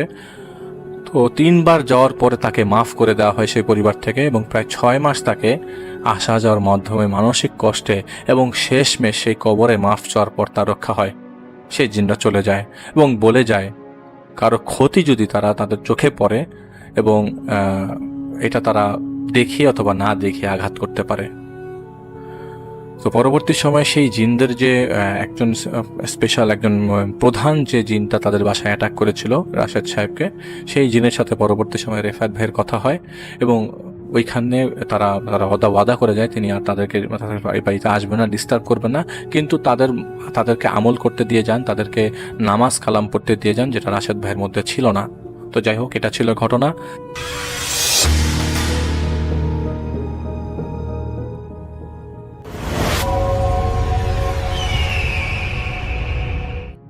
আসসালামু আলাইকুম, আপনাদের সবাইকে সাদর আমন্ত্রণ জানাচ্ছি। আমি আহমেদ বাবু। কেমন আছেন আপনারা? আশা করি সবাই ভালো আছেন। আমি আল্লাহর মধ্যে ভালো আছি, আলহামদুলিল্লাহ। ঘটনাটি রবার্ট টেইম নামে একজনের কাছ থেকে কালেক্ট করা হয়েছে এবং ঘটনাটি তার পূর্বপুরুষদের একজনের সাথে ঘটে যাওয়া একটি ঘটনা। অনেক পুরনো, পূর্বপুরুষদের কয়েক সিঁড়ি আগে 1700 শতাব্দীতে ঘটেছিল ঘটনাটি। তো আমি এখানে তার গ্রেট গ্র্যান্ডফাদার হিসেবেই অ্যাড্রেস করব সুবিধার্থে, মানে আমার শেয়ার করার সুবিধার্থে, এবং ঘটনাটি আমার মতো করে আমি শেয়ার করব। তো রবার্টের গ্রেট গ্র্যান্ডফাদার তিনি সেই সময়কার ইউরোপের কোনো একটা দেশের সেনাবাহিনীতে কাজ করতেন এবং সেখানকার ফিল্ড অফিসার ছিলেন তিনি। তো তখনকার ব্যাপারগুলো ছিল এরকম, তারা এক এক জায়গায় তাদের দায়িত্ব ন্যস্ত থাকতো। যখন প্রয়োজন হতো তাদের দেখা যেত যে কমান্ড থেকে ডাকা হতো, তারা এক জায়গায় যেত বা বিভিন্ন কাজে তাদেরকে ন্যস্ত করা হতো। এছাড়াও তাদের বিভিন্ন জায়গায় এরকম সেনা ক্যাম্প থাকতো বা ঘাঁটি থাকতো, সেখানে তারা অবস্থান করতেন। তো রবার্টের এই গ্রেট গ্র্যান্ডফাদারের কাজ ছিল পোর্টের কাছে একটা জায়গায়, এবং সেখানে তিনি সেই যে মালপত্র আসতো, রাজকীয় যে মালপত্র বা যা আসতো, সেগুলো তিনি ওখানে রিসিভ করতেন, দেখতেন, অনেকটা কাস্টমসের মতো, বা সেগুলোর সিকিউরিটিতে তিনি ছিলেন, মেনটেন করতেন। তার সাথে অনেক তার ফোর্স ছিল এবং তিনি খুব বিশ্বস্ত একজন অফিসার ছিলেন, ফিল্ড অফিসার ছিলেন, তাকে খুব বিশ্বাস করত সে সময়কার রাজ পরিবার। তো যাই হোক, একদিন এরকম রাতের বেলা রবার্টের গ্রেট গ্র্যান্ডফাদার, তার নাম মার্ক, তিনি বসে বসে তার মতো লেখালেখি করছিলেন, কিছু কাজ করছিলেন। তো সেই সময় সেই অফিসগুলো ছিল খুব নীরব নিথর, বাতি জ্বলছে, তিনি লিখছেন। তো এই সময় তার কাছে একজন আসলো বা খবর নিয়ে বলল যে নতুন জাহাজ আসছে এবং সেখানে কিছু সরকারি এরকম ট্রেজারি জিনিসপত্র আছে, সেগুলো রিসিভ করতে হবে। তাকে বলা হয়েছে তিনি যেন ইমিডিয়েটলি তার সিনিয়রের কাছে রিপোর্ট করেন, ব্যাপারটা খুবই ইমার্জেন্সি, তাড়াতাড়ি যেতে বলছেন তাকে। তো মার্ক বললেন তার মেসেঞ্জারকে যে তুমি যাও, আমি আসতেছি বলে তিনি চলে যেতে বললেন। আর তিনি নিজের হাতের কাজগুলো গোটায় ফেললেন। গোটায় আসতে ধীরে তিনি বেরোলেন অফিস থেকে। তো অফিস থেকে বেরোয় দেখতেছেন খুব সুন্দর একটা রাত, মানে সুন্দর বাতাস চলতেছে চারিপাশে। আর তার যে অফিস বিল্ডিং এর বাইরে যে জায়গাটা, পেভিং করা রাস্তা, তার দুই পাশে বেশ ফাঁকা লনের মতো মাঠ ছিল। সে মাঠের মাঝে গাছ, বড় বড় গাছ, এবং সেটার পাতার ফাঁক দিয়ে সুন্দর আলোর আঁকিবুকি পড়তেছে। আর রাস্তার শেষ মাথায় দুইটা অয়েল ল্যান্টার্ন লাগানো, দুইটা পোলের মাথায় দুইটা লাইট। অয়েল ল্যান্টার্ন মানে সেটা হচ্ছে ওই সময়কার ল্যাম্পপোস্ট। তো ধোঁয়া উঠতেছে হালকা হালকা সেটার উপর দিয়ে, খুব সুন্দর লাগতেছে। তো মার্ক মনে মনে ভাবলেন, nice night for a ride. সাধারণত যেটা হতো যে তিনি বের হয়ে তার বাসায় চলে যেতেন, তার কোয়ার্টারে। তো আজকে এই কল আসায় তাকে যেতে হবে এখন সেখানে। তো তিনি গিয়ে তার ঘোড়ার কাছে গেলেন, তার ঘোড়া বাঁধা ছিল সেখানে। ঘোড়াকে খুললেন, খুলে ঘোড়া নিয়ে তিনি চলা শুরু করলেন। তো হেঁটে চলতেছেন, ঘোড়ার যে লাগামটা ধরে হেঁটে যাচ্ছেন তিনি পেভিং করা রাস্তা দিয়ে, বেশ ভালো লাগতেছে। তো হাঁটতে হাঁটতে মূল রাস্তায় উঠলেন, মূল রাস্তায় উঠে ঘোড়ায় চড়ে বসলেন। এইবার চলছেন মোটামুটি হেঁটে হেঁটে, ঘোড়া দুলকি চালে চলতেছে। তিনিও খুব একটা যে দিচ্ছেন, তাড়া দিচ্ছেন তা না। হেঁটে হেঁটে চলতে চলতে এক সময় তিনি দূরে দেখতে পেলেন তাদের যে তার বসের যে মূল অফিস, সেখানকার তাদের যে একটা ক্যাম্প আছে, ক্যাম্পের পাশে তার বসের অফিস আছে ওখানে। তো ওখানে বেশ আলো জ্বলতেছে, বেশ অনেকগুলো ল্যান্টার্ন এরকম জ্বলতেছে। তিনি কাছে গিয়ে যখন দেখলেন ওখানে গার্ডরা তাকে দেখে চিনে দিল, স্যালুট করলো, ছেড়ে দিল। তিনি গেলেন ভেতরে। তো গিয়ে বসের সাথে দেখা করলেন, বললেন যে এত রাতে হঠাৎ কি ব্যাপার? তো বস বলতেছে যে তোমাকে ডাকা হয়েছে আসলে স্পেশাল কারণে, বিকজ আমাদের একটা শিপমেন্ট আসছে। এই শিপমেন্টটা কোন একটা জায়গা থেকে আসছে আর কি। তো এটার ভেতরে অনেকগুলা জিনিস আছে, আর্টিফ্যাক্ট আছে, হেরিটেজ, এবং এগুলা যাবে হচ্ছে নতুন মিউজিয়ামে। তখন নতুন একটা মিউজিয়াম হচ্ছিল ইউরোপের কোন একটা জায়গায়, খুব বড় মিউজিয়াম। তো সেই মিউজিয়ামের জন্য এগুলো যাচ্ছে, এগুলো প্রাইসলেস আর্টিফ্যাক্ট। এবং এইটাগুলো যে এই ওয়াগনে করে যাবে, সেটার যে বল থাকবে সিল, সেটা সিল করা, এবং সেই ওয়াগনেরও যে লক, এটার চাবি থাকবে একমাত্র মিউজিয়ামের কাছে। মানে আমাদের কাছে আছে, আমরা লক করে দিব, আর মিউজিয়ামের কাছে থাকবে খোলার। তোমার কাছে কোনো রকম চাবি থাকবে না। আর তুমি তোমার বেস্ট ম্যান নিয়ে যাবা, এখান থেকে 20 জন বেস্ট ম্যান নিয়ে তুমি রওনা দিবা, এবং তুমি এটাকে পৌঁছায় দিতে হবে সেখানে। তো মার্ক বললো যে okay, don't seems like a problem. বলে যে নো, এটা প্রবলেম ঠিক না, তোমাকে যেতে হবে। কালকে তুমি আর্লি রওনা দিবা, এবং মানে কালকের দিনটাই শুধু তোমার সময়। কালকে সারাদিন সারা রাত প্রয়োজনে চলবা, তারপর দিন তোমাকে মিউজিয়ামে যেতে হবে। তো মার্ক বললো যে তোমার কি মনে হয় না এটা একটু মানে দ্রুত হয়ে যাচ্ছে সময়টা? বলে যে হ্যাঁ। মার্ক বললো রাতের বেলা এটা পথ চলা ঠিক হবে না, জঙ্গলের ভেতর দিয়ে এটা ঠিক জায়গা না। আমি বরং যদি, সে গেল কাছে গিয়ে তাদের ওই ম্যাপ বের করলো এখানকার, বললো যে আমি যদি এখান থেকে দিনের বেলা অমুক জায়গায় যাই, তো ওখানকার যে সরাইখানা আছে ওখানে মানে রেস্ট নেই, তারপর সেখান থেকে পরদিন আবার ভোরবেলা রওনা দিব। বলছে না, রাতেও পথ চলতে হবে, কারণ তারপর দিনই সকাল 10টার মধ্যে তোমাকে ওখানে থাকতে হবে এগুলো নিয়ে। তো একটু অবাক হলো মার্ক, বললো এত তাড়াহুড়া বুঝলাম না, আর ভবনের মধ্যে দিয়ে যাওয়াটা খুব কঠিন, ওখানে অনেক আছে, দস্যু আছে, ইত্যাদি ইত্যাদি। তো বললো যেন ডাজন্ট ম্যাটার, তুমি বেস্ট ম্যান নিয়ে যাবা 20 জন তোমার। তো মার্ক আর কিছু বলার নাই, যেহেতু তার কমান্ডিং অফিসার, সে বললো আচ্ছা ওকে আয়। তো তারপর তার কমান্ডিং অফিসার তাকে বললো তুমি কালকে সকাল 8টার সময় তোমার 20 জন অফিসার নিয়ে পোর্টে থাকবা, এবং তোমাকে সব বুঝিয়ে দিব, এবং ওখান থেকেই তুমি রওনা দিবা। তো মার্ক বললেন আয়। আবার হচ্ছে রাজি হলেন, আর তো কিছু বলার নাই। তিনি তার কাছ থেকে বিদায় নিয়ে তার যে ওই রিলিজ পত্র, কাগজপত্র ইত্যাদি ইম্পর্টেন্ট যেগুলো, সেগুলো নিয়ে বের হয়ে আসলেন। বের হয়ে এসে চিন্তা করলেন যে আবার যাত্রা শুরু, আবার একটা কাজ করতে হবে। তবে রাতের বেলা তিনি ওই পুরো পথ ধরে চলতে চাইছেন না, যেখান দিয়ে যেতে হবে মাঝখানে বিশাল ফরেস্ট আছে আর কি, সেই ফরেস্টের মধ্যে দিয়ে যেতে হবে। এবং তিনি জানেন যে ওইখানে অনেক রেবিলিয়ানরা থাকে, অনেক দস্যুরা থাকে, তারা এরকম ধনী মানুষ পেলে বা পেলে তারা এরকম হানা দেয়। যদিও রাজার ওয়াগন বা এগুলা মানে রাজকীয় ওয়াগন এগুলো তো ধরেন না, তারপরও তিনি জানেন যে এখানে রিস্ক থেকেই যায়। সেগুলো চিন্তা করতে করতে মার্ক সবকিছু নিয়ে তার কাগজপত্র এগুলো নিয়ে রওনা দিলেন। তিনি তার কোয়ার্টারে চলে আসলেন। এসে রাতের বেলা দ্রুতই, তিনি যেহেতু বড় জার্নির প্রিপারেশন নিতে হবে, তিনি দ্রুতই তার সবকিছু রেখে তিনি ফ্রেশ হয়ে ঘুমাতে গেলেন।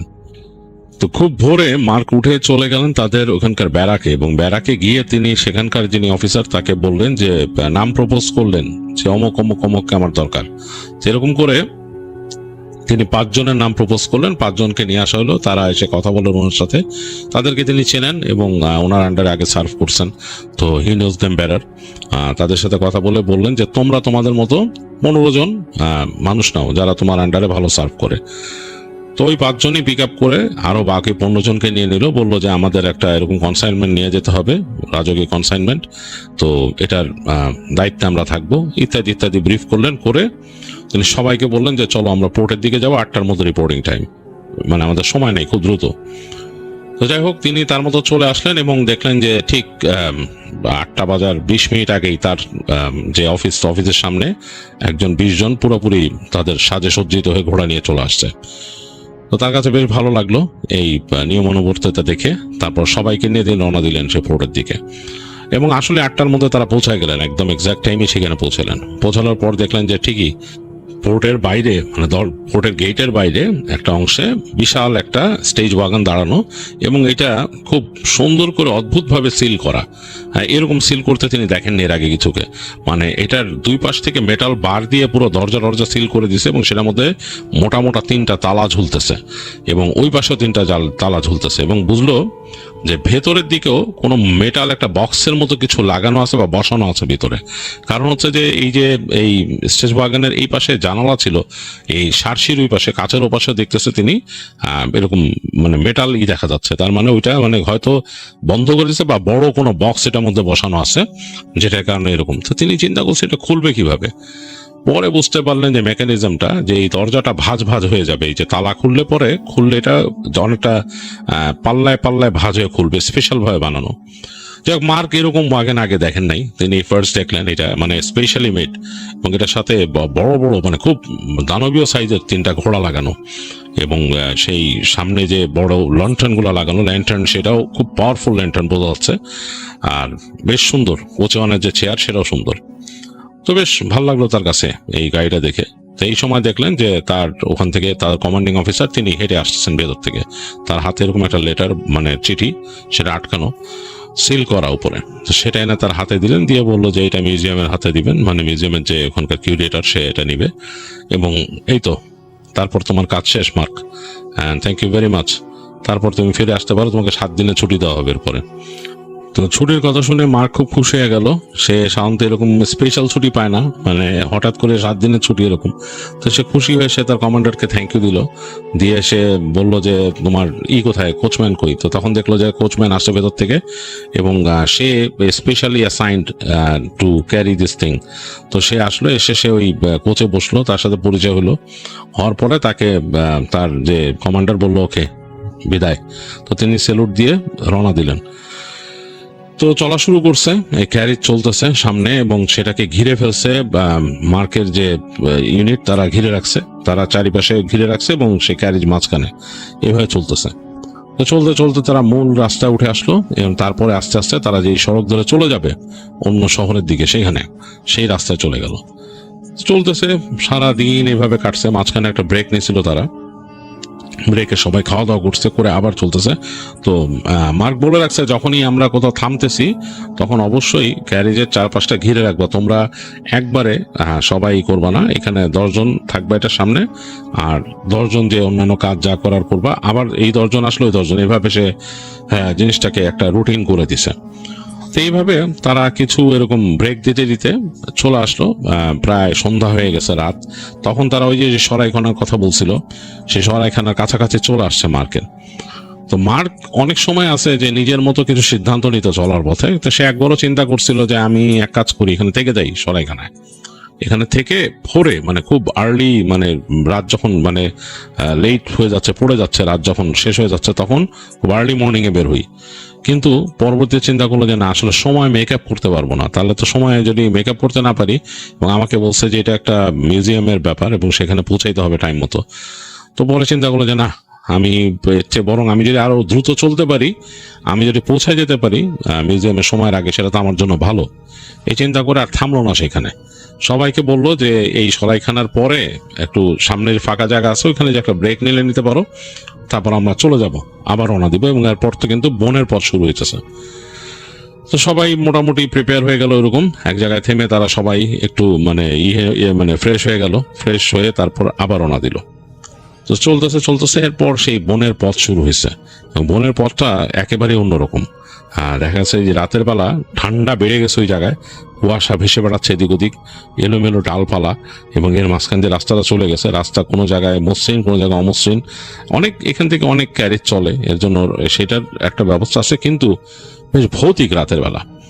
তো তাদের যে ওয়াগান, সেটার সামনে তারা কিন্তু বাতি জ্বালাইছে, লণ্ঠনগুলো জ্বালাইছে, এবং তখন বুঝলো যে এই লণ্ঠনগুলো যে অনেক বড় লাগছিল, এর কারণ হচ্ছে এটার আলো ব্যাপক চারিপাশে ছড়া যায়।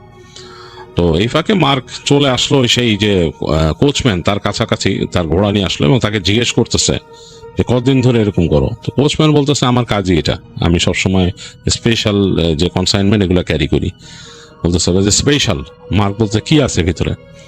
বলে আছে মিউজিয়ামের জিনিস আছে, আর্টিফ্যাক্ট অনেক দামি, এবং এগুলো প্রাইসলেস, এগুলা যাচ্ছে, এটা অন্য জায়গাতে আসছে, যে মিউজিয়ামে যাবে বুঝতে পারতেছে, এবং যে মিউজিয়ামটা তৈরি হচ্ছে এটা খুব বড় মিউজিয়াম হবে, মানে পৃথিবীর মধ্যে নাম করা হবে এখানে, তো এর জন্য যাচ্ছে এটা, এবং খুব প্রেশাস কনসাইনমেন্ট। তো বলছে তুমি জানো না? মার্ক জিজ্ঞেস কি আছে ভিতরে, জাস্ট ফ্রেন্ডলি একটা কোয়েশ্চেন সে করতেছে। বলছে না, আমি জানি না, আর আমার জানলেও তোমাকে বলার অথরিটি নাই। তো এই বলে চলতেছে। তো মার্ক একটু অবাক হলো যে মানে লোকটা একদম কাঠকোট্টা টাইপের, সে কোনো মানে কথাই বলতে চায় না। তো এখানে একটা ভয় আছে, এরকম রাত্রে চলার পথে কয়েকটা জিনিসের ভয় পায় যারাই চলে এখানে, এমনকি রাজার বাহিনী যখন চলাফেরা করে, তাদের মধ্যে সবচেয়ে ভীতি যেটা নিয়ে কাজ করে সেটা হচ্ছে অতিপ্রাকৃত জিনিসের ভয়। মানে সে সময় ওই মেডিভেল টাইমে অনেক বেশি উইচ হান্ট হয়েছিল, তো এটা তো বেশি দিন হয় নাই তখনও। মানে ওই সময় তারা ভয় পেত যে এই উইচরা লুকায় আছে বনের মধ্যে কোথাও, আবার উইচদের আত্মাও আছে তারা বিশ্বাস করত, এবং নানা রকম আরো অনেক অতি প্রাকৃতিক জিনিস তারা দেখছে, অনেকে দেখছে এবং শুনছে, এবং তারা ভয় পেত, কারণ জঙ্গল অনেক ডেন্সড, বিশাল বন। এর মধ্যে আরেকটা ভয় ছিল হচ্ছে আউটলয়ের ভয়। অনেকেই ছিল ডাকাত হয়ে গেছিল, এবং ডাকাতরা এরকম বড় কোনো মার্চেন্ট বা কোনো পেলে ওগুলো থামায় সেগুলোকে ডাকাতি করতো, মেরে ফেলতো যারা থাকতো, তাদের সবাইকে তারা শেষ করে দিত এখানে।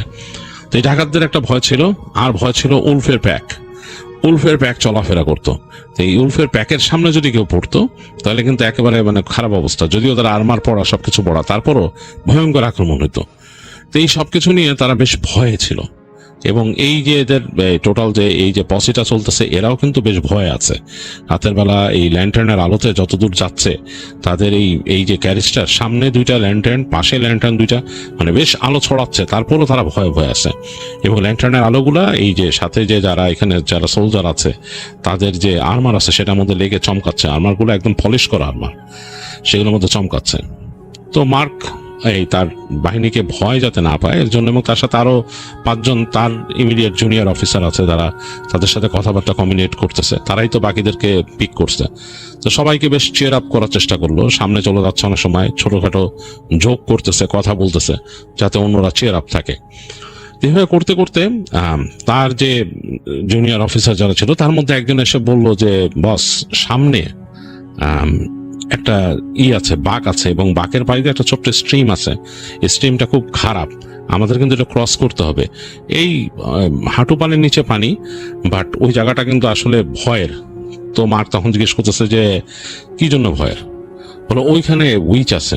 বলে ওইখানে সবাই বিশ্বাস করে যে ওখানে একটা উইচ আছে, এবং সেই উইচের টোটাল যেই জায়গা ছিল সেই জায়গাটা সবকিছু পরবর্তীতে রাজার পোড়াই দিছিল।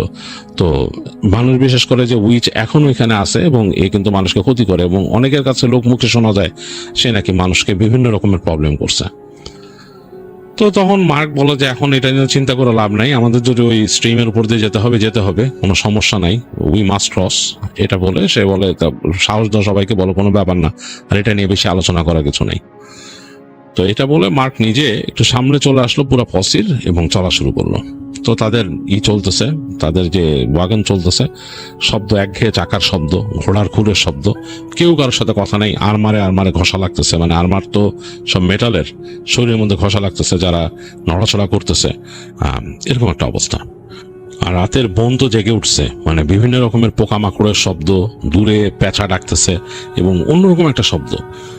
তো যাই হোক, এর মধ্যে চলতে চলতে হঠাৎ করে বেশ জোরে সোরে একটা মানে পানির স্রোতের শব্দ পাওয়া শুরু করলো। ওরা যেতে যেতেই মার্কি মানে জিনিসটা ফার্স্টের দিকে পাওয়া শুরু করছে, মানে স্নো করে শব্দ হচ্ছে। তো সে বুঝলো সেই যে স্ট্রিমের কথা বলছিল এটার কাছে মনে চলে আসছে। তো সে সবাইকে বললো তোমরা আসতে থাকো, আমি একটু এগিয়ে যাই, বলে সে রওনা দিল, একটু এগিয়ে গেল সামনে। তো যেতে যেতে বেশ খানিকটা এসে এক জায়গায় দাঁড়াইছে, কারণ তার ওই যে তাদের যে ওয়াগনের আলো এতটুকুই আসতেছে, এরপর আর যাচ্ছে না, সে শব্দ পাইতেছে, বেশ সর করে পানি যাচ্ছে। তো সে ওদেরকে সিগন্যাল দিল আসার জন্য। তো আস্তে আস্তে আসলো তারা, আসার পর আলোটাও তো এগিয়ে আসছে ওয়াগনের, দেখতেছে যে এখানে একটা স্ট্রিম, এবং স্ট্রিমটা তার সাথে যে তার যে জুনিয়র অফিসার বলছিল যতটুকু তার থেকে বেশ গভীরই মনে হচ্ছে। তার যে জুনিয়র অফিসার বলছিল যে প্রায় হাঁটু পানি হবে, তো না, তার থেকে বেশি পানি দেখতেছে, এবং খরস্রোত আরো স্রোত বেশি। তো সে তখন ডাক দিল, সে অফিসারকে বললো যে কি ব্যাপার, তুমি না বলছিলা যে পানি একটু? বলে যে আমি তো আসলে দেখি নাই, আমি যা শুনছি সেটাই তোমাকে বলছি, বাট এখন তো মনে হচ্ছে যে এটা আরো রাফ। সে বলছে ওকে, তো এখান থেকে সাবধানে যেতে হবে, জায়গাটা একটু ঢালুও আছে, মানে ওয়াগন পার হতে গেলে, ওয়াগন তো ভার, যদি এখানে ওই যে দেখাচ্ছে যে কতগুলো পাথর টাথর কাত হয়ে গেলে, পড়ে গেলে সমস্যা। তো মোটামুটি একটা তারা অ্যাসেসমেন্ট করে বললো আস্তে ধীরে এগোতে হবে এইভাবে।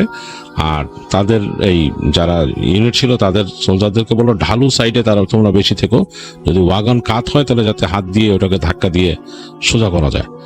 আর মার্ক পার হয়ে গেল, সেটা দেখলো যে সে পার হওয়ার সময় তার ঘোড়ার পায়ের অনেকখানি ডুবে গেছে পানিতে।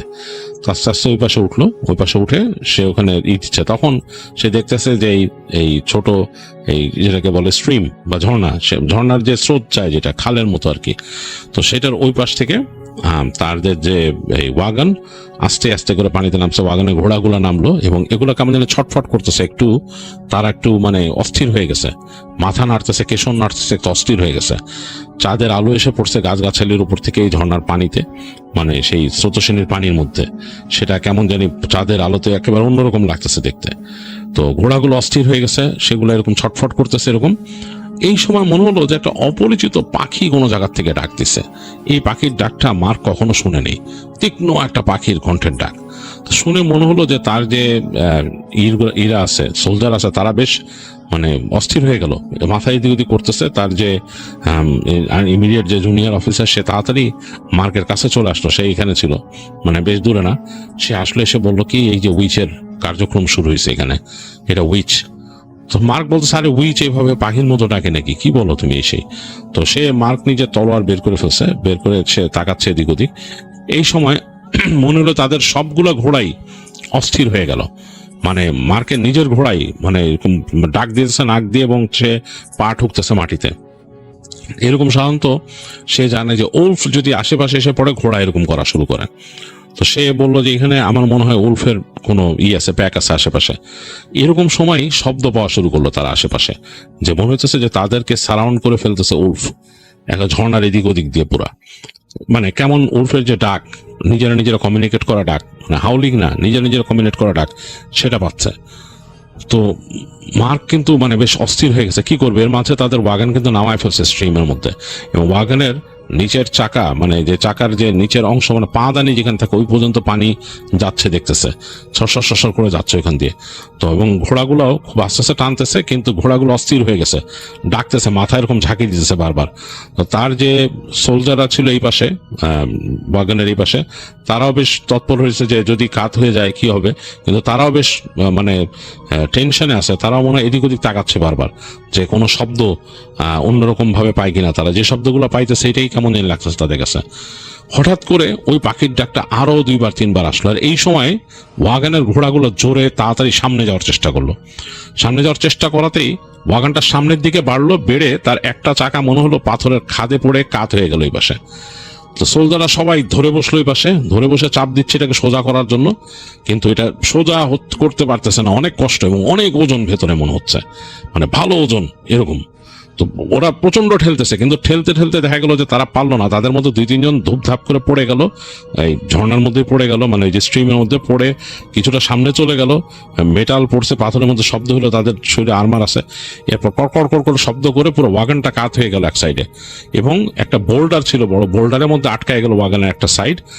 তো দেখতেছে যে পুরো পড়ে যায়নি, তো সাইড হয়ে গেছে এরকম। আর ঘোড়াগুলা ছোটার জন্য একদম ওখান থেকে পাগল হয়ে গেছে, এবং তারা আরো টানার চেষ্টা করতেছে সামনে। তো কোচম্যান যে ছিল সে চিৎকার করতেছে যে তোমরা, সে তো এরকম কাত হয়ে পড়ে যাচ্ছে। তো সে কোনো মতে ঝুলে থেকে বলতেছে যে তোমরা এখানে সোজা করো, এটাকে সোজা করো। তো এরা আবার চেষ্টা করতেছে সোজা করার জন্য, আর ঘোড়াগুলাকে এখন বলতেছে ছেড়ে দিয়ে সামনে বাঁধতে। তো ঘোড়া ছাড়তে একজন গেল, এই সময় ঘোড়াগুলো প্রচন্ড টান দিল। টান দেওয়াতে সামনের অংশের চাকাটা একটু ঘুরছে, এবং এই পিছনের চাকাটাও মনে হয় একটু পিছলাই গেছে, এবং ওই যে বোল্ডারের সাথে বেঁধে গেছে ওইটা ছুটে গেল। ওয়াগনটা পুরা কাত হয়ে গেল, এরকম ঠাস করে কাত হয়ে গেল। কাত হয়ে ছ্যাঁচড়ায় সামনে যে পড়লো, মানে বুঝলো যে বেশ গেছে, মানে এটা কাত হয়ে একদম ছ্যাঁচড়ায় এই পাশে চলে গেছে। মার্কেট তো একেবারে দিশেহারা অবস্থা, সে চিন্তা করছে কি করবে।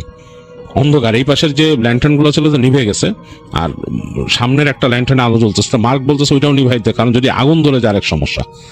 সাথে সাথে এখান থেকে তার যে সোলজাররা পানি নিয়ে স্ট্রিম থেকে নিয়ে ওই একজন ল্যান্টার্ন ভেঙে পানিগুলো দিয়ে দিল, যাতে আগুন নিভে যায় ওখানে, যাতে কোনো আগুন না ধরে যায় আবার। তো মার্ক তো একদম বিহ্বল হয়ে গেছে যে মানে কি অবস্থা।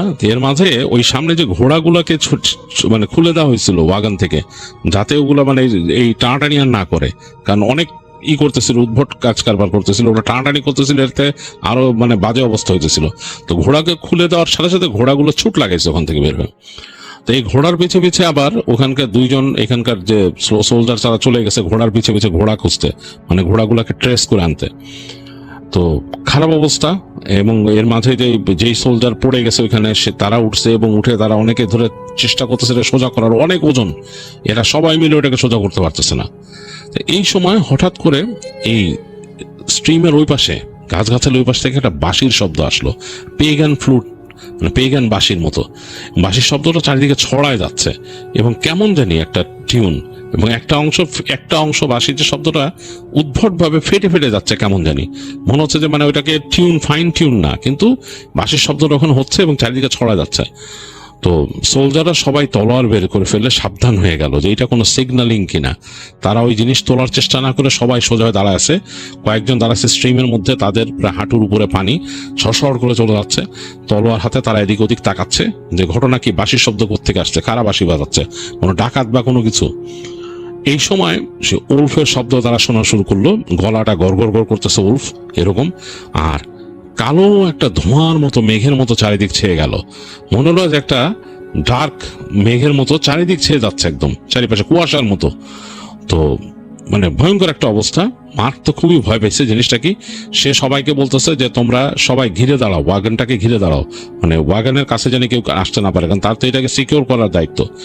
তো তার সোলজাররা ঘিরে দাঁড়িয়েছে এবং তার যে দুইজন সোলজার গেছে ঘোড়ার পেছনে, তাদেরও আসার নাম নাই।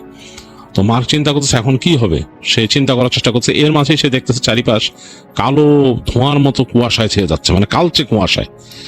এই কালচে কুয়াশার মধ্যে সে ওই বাঁশির শব্দটা মনে হলো তার কাজ দিয়ে যাচ্ছে, এবং সেই কুয়াশা যেই জায়গায় লাগতেছে সেই জায়গাটা হিমশীতল হয়ে যাচ্ছে। খুব অবাক কাণ্ড। এই সময় মার্ক শব্দ পেল, মানে ঠাস ঠাস করে শব্দ, মানে মেটাল যদি পড়ে যায় কোথাও, মানে পাথরের উপর সেরকম শব্দ, পানির উপর পড়ে যাওয়ার শব্দ। মার্ক বোঝার চেষ্টা করলো ঘটনাটা কি। সে সাথে সাথে নিজের নিঃশ্বাস আটকায় রাখলো, মনে করতেছে যে নিঃশ্বাসের সাথে কিছু যাচ্ছে নাকি। সে বুঝতে পারলো তার থেকে 2-3 হাত দূরে একজন সোলজার দাঁড়ায় ছিল, সে ধাপ করে পড়ে গেল, এবং পড়ার সাথে সাথে তার যে আর্মার বাড়ি খেয়েছে সেটা শব্দ। সে বুঝতে পারলো যে তার সোলজাররা পড়ে যাচ্ছে, মানে বেহুশ হয়ে যাচ্ছে বা সেন্সলেস হয়ে যাচ্ছে বা ঘুমায় যাচ্ছে সামথিং। তো মার্ক তাড়াতাড়ি দৌড় দিল এখান থেকে, মানে ওই সেই কুয়াশার মধ্যে দাঁড়াবে না।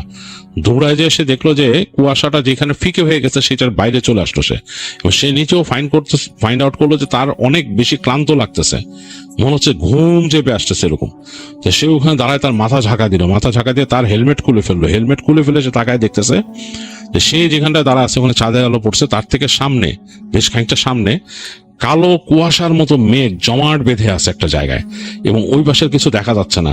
এবং ওই পাশে সেই যে আর কোনো, মানে তার যে পড়ার শব্দ পাইছে আর কোনো শব্দ নাই, মানে সবকিছু মানে নির্জন, মানে নিশ্চুপ। সেই রাতের সব শব্দ, শুধু বাঁশির শব্দও নাই, এবং উলফের কিছু গলার ভেতরে টানা টানা শব্দ। এর মাঝে সে ফিস ফিস ফিস ফিস ফিস ফিস মন্ত্রের মতো শব্দ পাইল, মানে কেউ একজন মন্ত্র পড়তেছে এরকম। তো মার্ক চিন্তা করতেছে সে কি যাবে নাকি সামনে এগিয়ে, মেঘের এই যে একটা আচ্ছাদন, কুয়াশা যে ঘিরে ফেলছে এটার মধ্যে দিয়ে সে যাবে কিনা। পরে চিন্তা করলো যে না, এটা যাওয়া ঠিক হবে না, যেহেতু ওখানে সবাই ঘুমায় গেছে, এটার মধ্যে কিছু একটা আছে যেটার জন্যই সবাই ঘুমায় গেছে। তো মার্ক এখানে চুপচাপ দাঁড়ায় আছে, তলোয়ারটাকে ধরে চিন্তা করতেছে কি হয়, মানে আসলে তার তো কিছু করার নাই, তার এখন একদম অসহায় অবস্থা।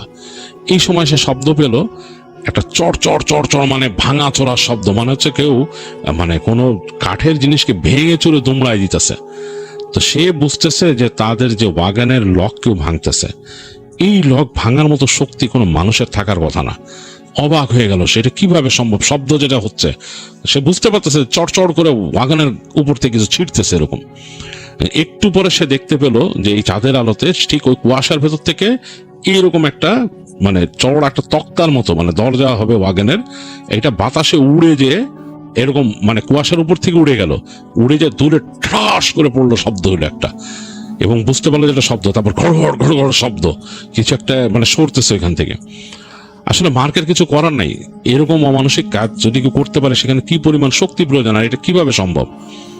এবং পুরো জায়গাটা কিন্তু তখন ওই কুয়াশাচ্ছন্ন। মার্ক হঠাৎ করে দেখলো কুয়াশার ভেতর থেকে 3টে নেকড়ে বের হয়ে আসছে, মানে বেশ বড় জায়ান্ট সাইজের ধূসর, তার দিকে তাকায় আছে। এবং তারপরে সেই নেকড়েগুলোর পেছনে পেছনে একটা, মানে ক্লোক যেরকম পরে মাথা ঢাকা থাকে এরকম এরকম মাথা ঢাকা একটা ক্লোক টাইপের পরা একটা ফিগার বেরোলো। চেহারা বোঝা যাচ্ছে না, মুখের ভেতর কিচ্ছু দেখা যাচ্ছে না, তার হাতে একটা লাঠি, সে হাত দিয়ে এরকম দেখাচ্ছে মার্ককে সরে যেতে এখান থেকে। তো মার্ক তো আসলে সরতে পারে না, যেহেতু তার এখানে সোলজার আছে, তার ইউনিট আছে, তার একটা রেসপন্সিবিলিটি আছে।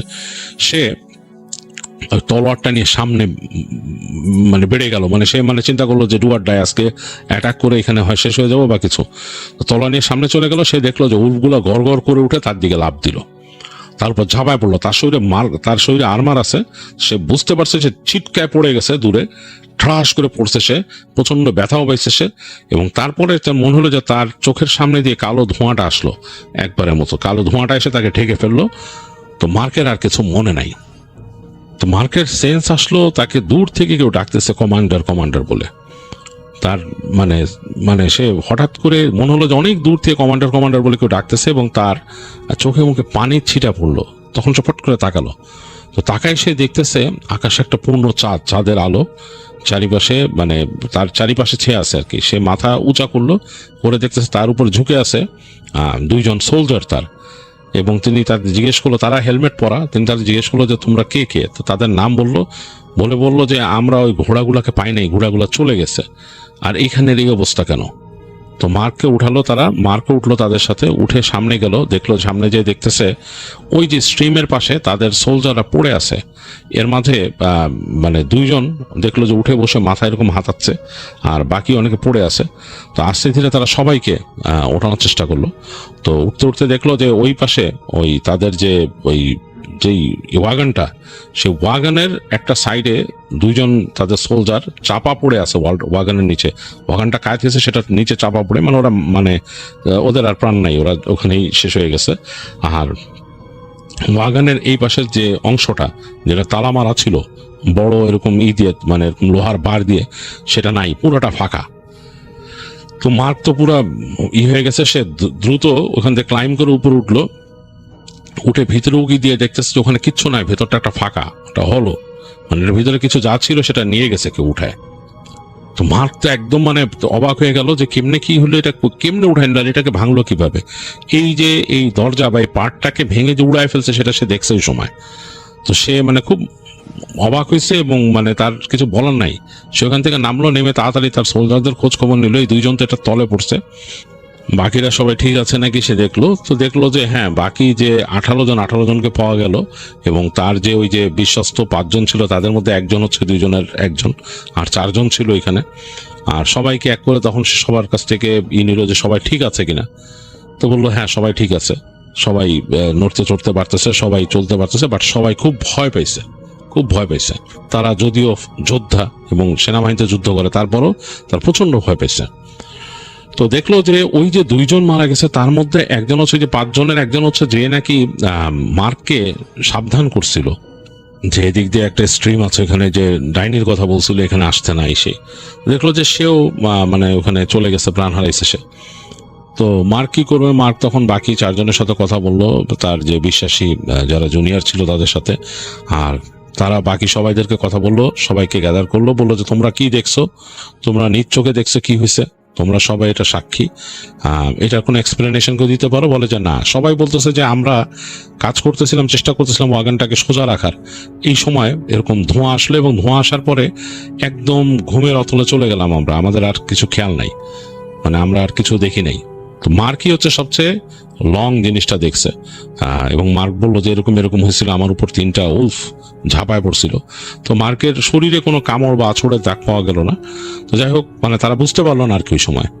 তো যাই হোক, তারা চিন্তা করলো যে এখানে বসে থাকাটা বিপজ্জনক, তাদের ঘোড়াগুলাও নাই, তাদের ঘোড়াগুলো চলে গেছে সব। তো তারা ওই ওয়াগনের পাশে বসে থেকেও লাভ নেই, ওয়াগনেও কিছু নাই, এবং ওয়াগনে কোচম্যানেরও খোঁজ পাওয়া গেল না কোনো। তো যাই হোক, তারা হাঁটা ধরলো, এখান থেকে হাঁটতে হাঁটতে সামনে যাওয়া শুরু করলো। তো সামনে যেতে যেতে এক সময় তারা যখন নাকি অন্ধকার ফিকে হয়ে আসতেছে, রাস্তার একটা জায়গায় আসলো। তো সেইখানে এসে তারা দেখতেছে যে একটা গাছের নিচে একটা ঘোড়া দাঁড়ায় আছে, এবং ঘোড়াটা তাদের দেখে বেশ করতেছে, শব্দ করতেছে, পা ঠুকতেছে। তো তারা কাছাকাছি আসাতেও যে খুব একটা ভয় পাইছে ঘোড়াটা তা না, তো বুঝলো যে তাদেরই কারো ঘোড়া। তো আরো কাছায় গেল তারা। তো যখন কাছায় গেছে দেখতেছে যে ঘোড়ার কাছাকাছি মাটির মধ্যে একজন মানুষের মনে হচ্ছে যে শরীর পাওয়া যাচ্ছে যে শুয়ে আছে মাটিতে। তো তারা তাড়াতাড়ি কাছায় গেল। তো ঘোড়াটা তাদের এগোয় আসছে, যে এতগুলো মানুষ দেখে ঘোড়া হয় নাই, চলে যায় নাই, সে শুধু ভীত হয়েছে বোঝা যাচ্ছে তার শব্দে। তো তাদের মধ্যেই কয়েকজন সোলজার এগোয় গেল ঘোড়াটাকে, এবং নিয়ে তাড়াতাড়ি ধরলো। তো তার মধ্যে একজন ডিটেক্ট করলো এটা তার ঘোড়া ছিল। তো দেখলো মাটিতে যে পড়ে আছে ওই শরীরটার বিভিন্নভাবে বিক্ষত আর কি, ওটারই নাই। তো তারা বুঝতে পারলো দেখে যে বিশেষ করে মার্ক দেখে বুঝলো যে এইটা ওই কোচম্যান ছিল। তো এখন তো জানা গেল না ঘটনাটা কি হয়েছে। কোচম্যান ওখানে পাওয়া গেছে, মানে সে ক্ষত বিক্ষত, মানে চেক করে দেখলো যে তার প্রাণ নাই শরীরে, মানে সে ওখানে পড়ে আছে। তো যাই হোক, বললো যে এখন ওকে তো এখান থেকে এভাবে কিভাবে নিয়ে যাবো ক্যারি করে, আমাদের অনেক পথ বাকি, আমাদের ঘোড়া পাইছি একটা। তো এরকম করে তারা ওই অ্যাটলিস্ট তার শরীরটাকে সরাই নিয়ে আসলো এবং তারা বললো যে এটাকে পারলে আমরা কবর দেওয়ার ব্যবস্থা করি, আর তো কিছু করার নাই, এখান থেকে এভাবে এটাকে নিয়ে যাব কিভাবে। তো তারা ওইখানে সবাই মিলে ওইখানে খুঁড়লো আর কি, নিজেদের সাথে তলোয়ার যা আছে ওটা দিয়ে, শক্ত মাটি খোঁড়া যায় না, অনেক কষ্টে যতটুকু পারলো খুঁড়েই করে সেখানে তারা মোটামুটি সমাহিত করলো। তারা করে ওই ঘোড়াটাকে একটাকে নিয়ে ওইটা মার্ককে দিল, বললো যে আপনি উঠে বসেন এটাতে, আর আমরা যাচ্ছি সাথে। যাই হোক, তারা এগোতে এরকম করে যেতে এক সময় তারা ওয়াগনের 3টা ঘোড়াকেও পাইছে এবং এগুলা ওদের দেখে দাঁড়াইতে চাচ্ছিল না, বেশ করতেছিল, সেগুলোকেও তারা মানে করলো, নিয়ে মানে এই ঘোড়াগুলোকে পেলো এবং পরবর্তীতে সামনে যে আরো ঘোড়া পেলো, তারপরও কয়েকটা ঘোড়া মিসিং, সেগুলোকে পায় নাই তারা। যাই হোক, এই কটা ঘোড়াতে করে তারা এক সময় চলতে চলে আসলো এবং শহরে এসে মিউজিয়ামের এখানে আসলো। এসে মার্ক রিপোর্ট করলো যে কি হয়েছে পথে, পুরো কথাগুলো বললো। তারা শুনলো, তারা মনে হলো যে একদম ভাবলেশহীন চেহারা। শুনলো, শুনে তাদের মধ্যে একজন আসলো, এসে তাদেরই আরেকজন সিনিয়র কর্মকর্তা, সে এসে পুরা কথাটা শুনলো, শুনে তাকে একটা ম্যাপ দেখাইলো, বললো কোথায় হয়েছে ব্যাপারটা জানতে চাইলো। তো দেখাই দিল মার্ক যে ম্যাপের এই জায়গাটায় এরকম হয়েছে। শুনলো, মার্কের স্টেটমেন্ট তারা লিখে নিল, লিপিবদ্ধ করলো, মার্ককে ছাড়াও বাকি যারা ছিল সবাইকে দিয়ে ওখানে তারা সিগনেচার নিয়ে ঘটনাটা ওইখানে সেটেল করে দিল। বললো আচ্ছা, তোমার মার্ককে বললো যে আমরা তোমার কাজ সম্পন্ন হয়েছে এটা আশা করতেছি এবং ওইটা রক্ষা করার দায়িত্ব আমাদের, তোমার কোনো ব্যর্থতা এখানে আমরা দেখতেছি না বলে তাদের মধ্যে আর কি একটা মিটিং করে বলে দিল। মার্ককে ওইটা সার্টিফাই করে দিল তারা চিঠি সহ লিখে। তো যাই হোক, মার্ক সেই চিঠি নিয়ে পরবর্তীতে সেটা নিয়ে এসে ব্যাক করছিল এবং সে যখন নাকি তার সিনিয়রের কাছে এটা বলছিল যে আপনাকে আমি বলছিলাম যে রাতে এখান থেকে চলাফেরা না করার জন্য, তাহলে যদি চলাফেরা না করতাম তাহলে কিন্তু এই সমস্যাটা হইতো না। তো তার যে সিনিয়র কমান্ডিং অফিসার ছিল তিনি নাকি বলছিলেন যে এটা যাদের সমস্যা তাকে ভাবতে দাও, তাদের ইনস্ট্রাকশন ছিল ওইভাবে আসার, তো তুমি তো তোমার কাজ করছো, তোমাকে তো আর কেউ লায়াবল করে নাই, না নিদার তোমার ফোর্সকেও কেউ লায়াবল করে নাই, তোমরা আসছো, যাদের সমস্যা তারাই ভাববে। এবং মনে রাখবা যে এখানকার যে জঙ্গল, এখানকার যে সবকিছু বেশ রহস্যময়, এই রহস্যের মধ্যে দিয়ে তুমি যতদিন সার্ভ করতেছো অনেক রহস্য দেখতে পাবা, এই রহস্যের মধ্যে দিয়েই তোমাকে যেতে হবে mark, and just think like that. এই বলে নাকি মার্ককে তিনি কিছু বলেন না, 7 দিনের ছুটি বলছিলেন এবং তাকে 7 দিনের ছুটি দেওয়া হয়। মার্ক মনে করছিল যে তাকে অনেক কোয়েশ্চেন করা হবে, অনেক রকম সমস্যায় ফেলা হবে, বা তার একটা ব্যর্থতা হলো, তার কর্মজীবনে একটা দাগ লেগে গেল, এগুলো ভাবছিল। তো এগুলা কিছুই নাকি আর হয় নাই। তো মার্ক খুব অবাক হয়েছিল, সে 7 দিনের ছুটিও পাইছিল এবং তার কোনো রকম সমস্যা হয় নাই। আর সে পরবর্তীতে ওই সম্বন্ধে, বাগান সম্বন্ধে জিজ্ঞেস করছিল তার কমান্ডিং অফিসারকে যে স্যার ওইটা কি রিট্রিভ হয়েছে নাকি, বা ওটা খুঁজে পাইছে নাকি এরা। তো বলছে যে ওইটা আমার কনসার্ন না। তিনি বলছে ওইটা আমার কনসার্ন না, তুমিও এটা you should think less about it, তাই বলে দিছে। যাই হোক, মার্ক এরপর আর চিন্তা করেনি, তিনি এই ঘটনা পরবর্তীতে তার বংশতে শেয়ার করছেন অনেকের কাছে। এইভাবে করেই রবার্ট টেমও এটা জানছে। রবার্ট টেমের কাছ থেকে এটা কালেক্ট করা হয়েছে। ঘটনাটা আপনার কাছে কেমন লাগছে আমাদেরকে জানাবেন।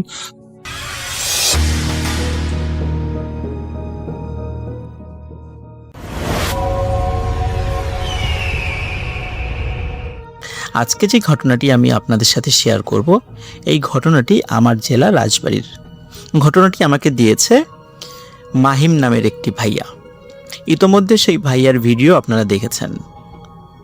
আজকে যেই ঘটনাটি আমি শেয়ার করতে যাচ্ছি, এই ঘটনাটি আমি শোনার আগ পর্যন্ত আমার একটি ধারণা ছিল। ধারণাটি এমন ছিল যে জিন দেখার আগ্রহ বা জিন নিয়ে সাধনা করার আগ্রহ শুধু পুরুষ মানুষের মধ্যেই দেখা যায়, কিন্তু কোনো একটা টিনেজ মেয়ের মধ্যেও যে সেটা দেখা যেতে পারে এটি আমার অজানা ছিল। মাহিমের এই ঘটনাটি শোনার পর আমার সেই ধারণাটি বদলে যায় এবং কি পরিণতি ঘটেছিল, কি কি ঘটনা ঘটেছিল তার সাথে, সেই বিষয়টি আমি আপনাদের সাথে এখন শেয়ার করব। প্রিয় লিসেনার্স, ঘটনাটির শুরুটা হয় 2019 সালে এবং যার সাথে ঘটেছে সেই আপুর নাম রেহানা। তার বাসা রাজবাড়ি এবং রাজবাড়ির বেড়াডাঙ্গা এলাকায়। আমার বাড়িও যেহেতু একই এলাকায়, যার কারণে ঘটনাটি কালেক্ট করতে আমার খুব বেশি বেগ পেতে হয়নি। তবে ঘটনাটি বলার আগে এই রেহানা আপু এবং তার পরিবার থেকে বিশেষ পারমিশন নিতে হয়েছে, কারণ যেহেতু তিনি একজন নারী, তার সামাজিক মর্যাদার বিষয়টিও আমাদেরকে মাথায় রাখতে হয়েছে। তো কথা না বাড়িয়ে সরাসরি ঘটনাতে চলে যাচ্ছি। রেহানা আপুরা ওনার পরিবারের সাথে তখন থাকতেন ফরিদপুরের অম্বিকাপুর এলাকার দিকে। উনি যখন ওই এলাকায় থাকতেন তখন ওনার বাসার থেকে একটু দূরে বেশ কিছু পুরাতন ভাঙাচোরা কবর ছিল। কে বা কারা ওনাকে বলেছিল যে বিশেষ একটি দোয়া বা বিশেষ একটা তদবিরের কথা বলেছিল, যে এটা করে কাগজে লিখে যদি ভাঙা কবরের মধ্যে ফেলা যায় 100 দিনের মাথায় জিনকে দেখা যায়। তো রেহানা আপুর জিন দেখার খুব আগ্রহ ছিল। উনি এই বিষয়টি একেবারে নিভৃতে কাউকে না জানিয়ে রেগুলার কাজটি করতে থাকেন। প্রতিদিন বিকালের পর এবং মাগরিবের আগে উনি কাগজে বিশেষ কিছু একটা লিখে প্রতিদিন একটি ভাঙা কবরের মধ্যে ফেলে দিয়ে আসতেন, এবং ওনাকে নাকি বলা হয়েছিল 100 দিনের মাথায় ওনার এই সাধনা সিদ্ধি হবে এবং উনি জিন দেখতে পাবেন। এভাবে 1 দিন 2 দিন 3 দিন করতে করতে করতে করতে যখন 95 দিন হয়ে যায়, এর মধ্যে উনি কিচ্ছু দেখেননি। 95 দিন পরে 96 দিন, যেটা মানে 96তম দিন, যখনই উনি কাগজটি ফেলেন তার মধ্যে, তখনই দেখেন প্রায় 7 থেকে 8 ফুট লম্বা বিশাল জুব্বা পরা সুদর্শন একটা মানুষ তার সামনে দাঁড়িয়ে আছে এবং বলছে, এই মেয়ে, তুমি এই কাজটি কেন করছো? কে বলেছে তোমাকে এই কাজ করতে? তুমি কি জানো না এই কাজটি ভয়াবহ বিপদের কারণ হতে পারে তোমার জন্য? আজকের পরে আর কখনো এই কাজটি করবা না। রেহানা আপু আসলে তাকে দেখে খুব যে বেশি অস্বাভাবিক রকমের কিছু মনে করেছেন বিষয়টা এমন নয়। তারপরও তিনি একটু ভয় পেয়েছেন, দ্রুত বাসায় চলে যান। কিন্তু এতে তিনি ভ্রুক্ষেপ করেন না। 97তম দিনের কাজও উনি করতে যান, সেটা করে ফেরেন 98তম দিন, 99তম দিন, 100তম দিন যেদিন ছিল শেষ, সেদিন রেহানা আপু ওই ভাঙা কবরের কাছে যান। তখন প্রায় সন্ধ্যা ঘনিয়ে আসছে। যখনই উনি ওই কাগজটি কবরের মধ্যে ফেলেছেন, সাথে সাথে উনি দেখতে পান কবরের পাশ থেকে একটি ভয়ঙ্কর কালো মেঘের মতো ধোঁয়া চারদিকে পাক খাচ্ছে, ঠিক যেমন সাইক্লোন হয় তেমন। এবং কালো ধোঁয়াটি আস্তে আস্তে একটা লোমশ প্রাণীর মতো রূপ লাভ করে, এবং তার চোখ দুটি ছিল অনেক বড় বড় এবং ভয়ঙ্কর রকমের লাল টকটকে, এবং এই অবয়বটি তার দিকে তাকিয়েই বিকট শব্দে হেসে দেয়। রেহানা আপু প্রচণ্ড ভয় পান, যদিও পাশে তখনও তো অতটা সন্ধ্যা হয় নাই, মাগরিবের আজান দেয় নাই, অতটা অন্ধকারও হয়নি। দৌড়ে উনি বাড়িতে চলে আসেন। বাড়িতে চলে আসার পর উনি বুঝতে পারেন উনি আসলে সত্যি সত্যি জিন দেখেছেন। ওনার 100তম সাধনা পূর্ণ হয়। 100তম দিনে জিন দেখার শখও ওনার পূর্ণ হয়।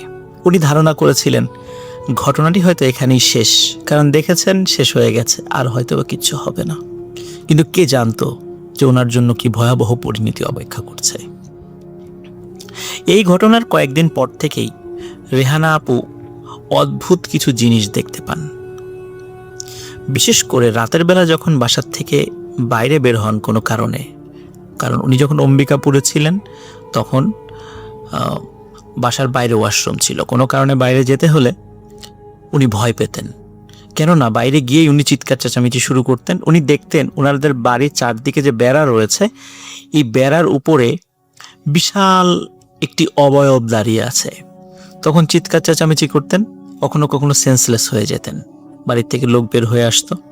এই জন্য উনি যখনই রাতের বেলা বাইরে বের হতেন, ওনার সাথে লোক বের হতো, ওনার আব্বা আম্মা বা ভাই বোন যেই থাকুক বের হতো সাথে। কিন্তু এভাবে কতদিন? একটা মানুষ তো সবসময় এভাবে থাকতে পারে না। এর মধ্যে ঘটে আরেকটি ঘটনা। এক রাত্রে তার পাশের বাড়ির যে একটা ছেলে রয়েছে, প্রতিবেশী, সেই বাড়িতে একটা ছেলে আছে, সে রাতের বেলাও যখন বাসা থেকে বের হয়েছে ওয়াশরুমে যাওয়ার জন্য, সে ভয়ঙ্কর চিৎকার দিয়ে সেন্সলেস হয়ে পড়ে যায়। তখন সেই ছেলের বাবা মা এসে ধরাধরি করে তাকে ঘরে নিয়ে যায়, জ্ঞান ফেরানো হয়। জ্ঞান ফেরানোর পরে জিজ্ঞেস করা হয়, কি ব্যাপার, তুমি এরকম চিৎকার দিয়ে সেন্সলেস হয়ে গেলা কেন? কিছু দেখেছিলে, ভয় পেয়েছিলে? বলে হ্যাঁ, আমি দেখি আমাদের পাশের বাসার যেই বেড়া রয়েছে, আমরা এলাকায় বেড়া বলি, ওটা ওরকম দেয়াল ছিল না, বেড়াই ছিল।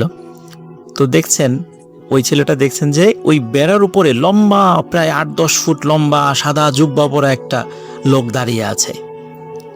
তো এই দৃশ্য দেখে ওই ছেলেটি ভয় পেয়েছিল। তো বিষয়টি লোকজন স্বাভাবিকভাবেই নিয়েছিল, কারণ হচ্ছে যে হয়তোবা রাতের বেলা এরকম ভয় কেউ পেতেই পারে। এই জন্য পরিবার থেকে তাকে এমনি হালকা ঝাড়ফুঁক করে মোটামুটি স্বাভাবিক হয়ে যায় আর কি সব কিছু। এরকম ঘটনা যেহেতু রেহানা আপুর সাথে মাঝে মাঝেই ঘটছিল, তো রেহানা আপুর পরিবার চিন্তা করে যে এখানে আর থাকা যাবে না, আমরা রাজবাড়ি চলে যাই। তো রাজবাড়িতে উনি চলে আসেন ওনার পরিবারের সাথে, সবাই এখানে চলে আসেন। ঘটনাটি কিন্তু খুব বেশি দিন আগের নয় লিসেনার্স, এটি কিন্তু এই যে 2019 সালের ঘটনা। 20 সালের মাঝামাঝির দিকে এই শুরুটা হয়েছিল আর কি।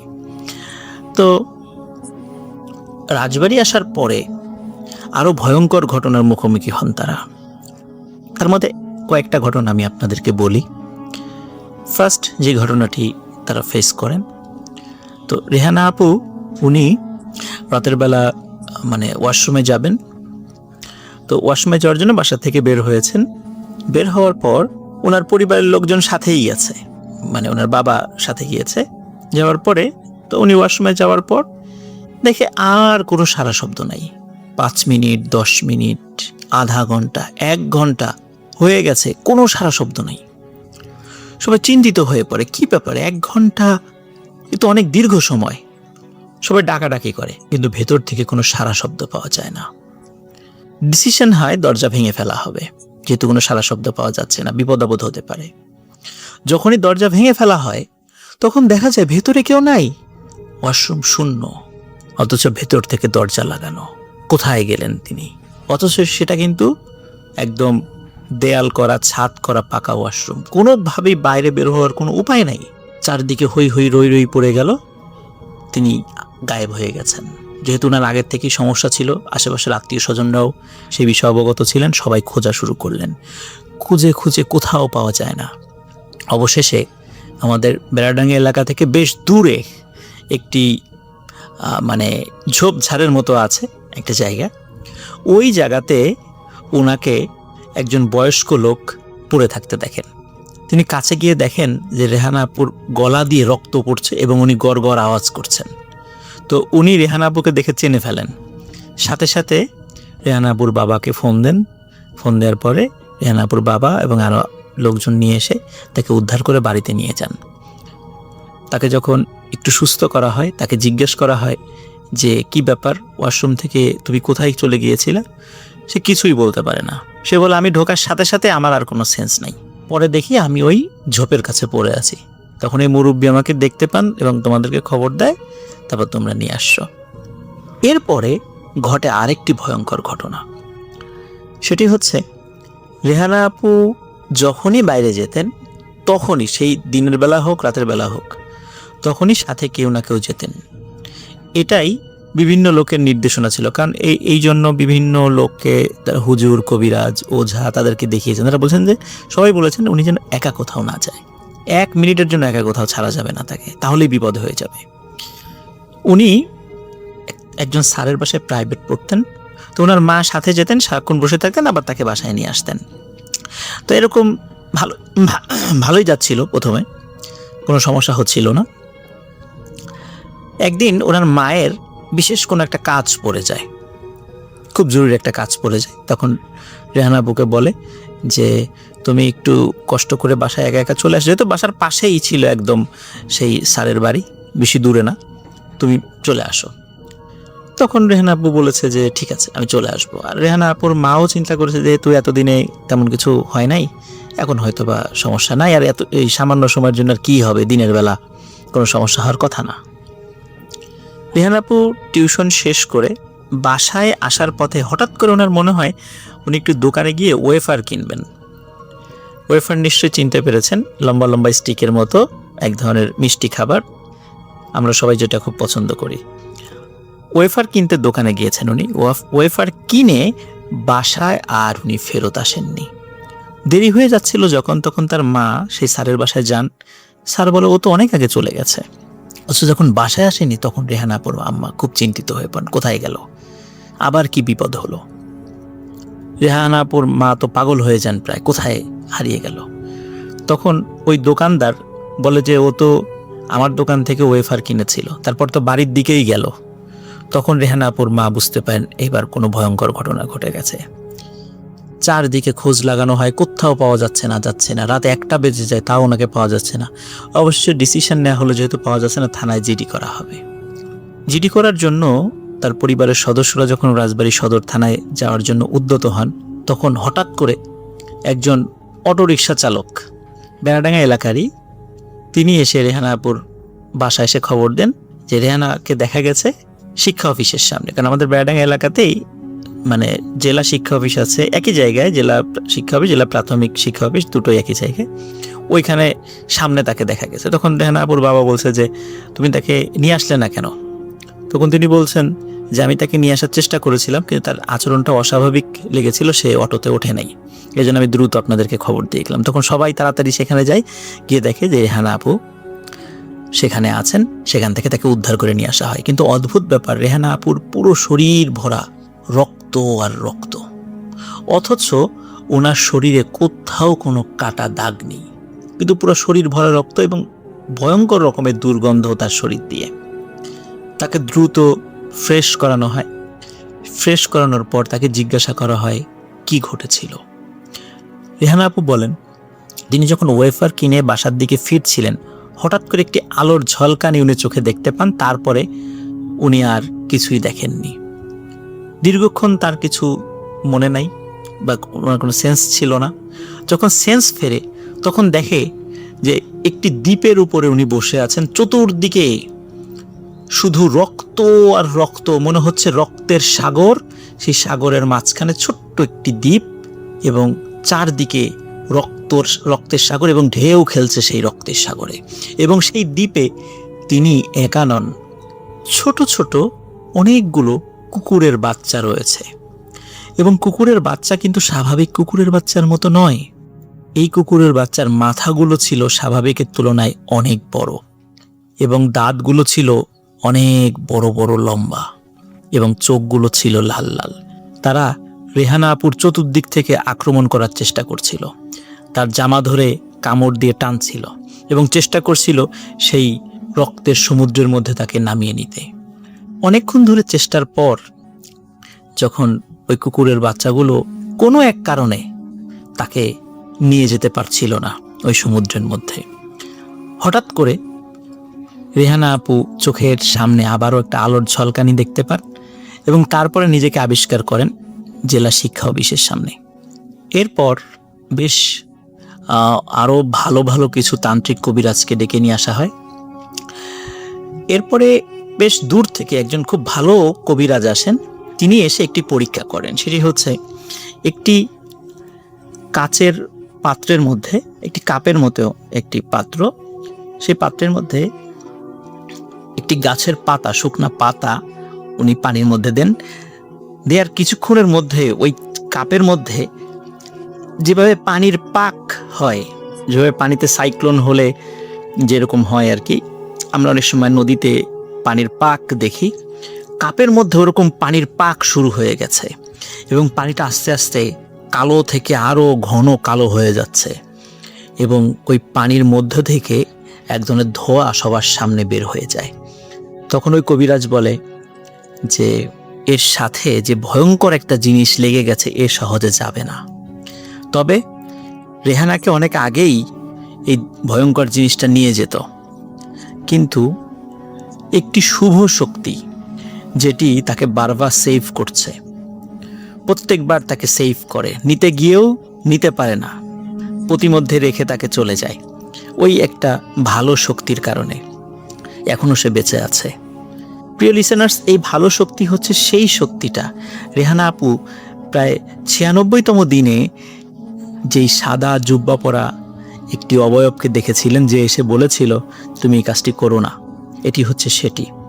এবং রেহানা আপুরা যখন অম্বিকাপুর থাকতেন ফরিদপুরে, তার পাশের বাড়ির প্রতিবেশী সেই ছেলেটা রাতের বেলা যে সাদা যে অবয়বটা দেখেছিলেন সেটিও ছিল সেই ভালো শক্তি, কারণ এই ভালো শক্তিটা সবসময় রেহানা আপুকে সেভ করার চেষ্টা করত। কিন্তু তার বয়স ছিল অনেক কম, সে ছিল দুর্বল প্রকৃতির, কিন্তু ওই ভয়ঙ্কর কালো অশুভ শক্তিটা ছিল, তার বয়স অনেক বেশি ছিল এবং সে ছিল খুবই শক্তিশালী, যার কারণে শুভ শক্তি তার সাথে অতটা পেরে উঠত না। কিন্তু না পেরে উঠলেও ওই শুভ শক্তির প্রচেষ্টায় রেহানা আপুর জীবন নাশ করতে পারেনি এবং তাকে সেই অচিন দেশেও নিয়ে যেতে পারেনি। কবিরাজরা বলেছে তাকে কখনোই একা ছাড়া যাবে না। এখনও পর্যন্ত তার সাথে এই ঘটনা ঘটে চলছে এবং তিনি কখনো বাসার থেকে একা বের হন না। যখনই বাসার থেকে বের হন বা কোথাও যান, সাথে সবসময় লোক থাকে। একজন হুজুর সেই অশুভ শক্তিকে হাজির করেছিল, তাকে বলেছিল তুমি এই মেয়ের পিছনে কেন লেগেছো, তুমি চলে যাও। তখন সেই অশুভ শক্তি বলেছিল আমি তো এই মেয়ের কাছে আসি নাই, সেই তো আমাকে ডেকে নিয়ে এসেছে, সে যেহেতু ডেকে নিয়ে এসেছে আমি আর যাব না। প্রিয় লিসেনার্স, এই কারণে অনেক চেষ্টার পরেও এই অশুভ শক্তিকে তার কাছ থেকে বিতাড়িত করা যাচ্ছে না। তিনি ভয়ঙ্কর একটা অস্বাভাবিক রকমের জীবনযাপন করছেন, লেখাপড়া করছেন যদিও উনি, কিন্তু এটা কোনো আসলে স্বাভাবিক মানুষের জীবন নয়। এই জন্য আমি সবসময় বলি, আগেও বলেছি, এখনও বলছি, এই ঘটনা থেকে আমরা এই শিক্ষাটাই পাই যে উৎসাহী হয়ে প্যারানর্মাল কোনো বিষয়ে আমরা যেন হাত না বাড়াই। আর জিন হাজির করার যে প্রসেসটা উনি ফলো করেছিলেন, এটি one kind of black magic. উনি না বুঝে এটা করে ফেলেছিলেন, যার ফলে এই অশুভ শক্তিটা ওনার পিছু নিয়েছে, যা আজ পর্যন্ত ছাড়ছে না। আমরা দোয়া করি উনি সুস্থ হয়ে যাক, আপনারাও সবাই দোয়া করবেন এবং আপনারাও সবাই সাবধানে থাকবেন। কেউ এই ধরনের কাজে উৎসাহ দেখাবেন না, এই কাজ করবেনও না। সবাই ভালো থাকবেন, সুস্থ থাকবেন, সবার জন্য শুভকামনা, আমার জন্য দোয়া করবেন। আসসালামু আলাইকুম।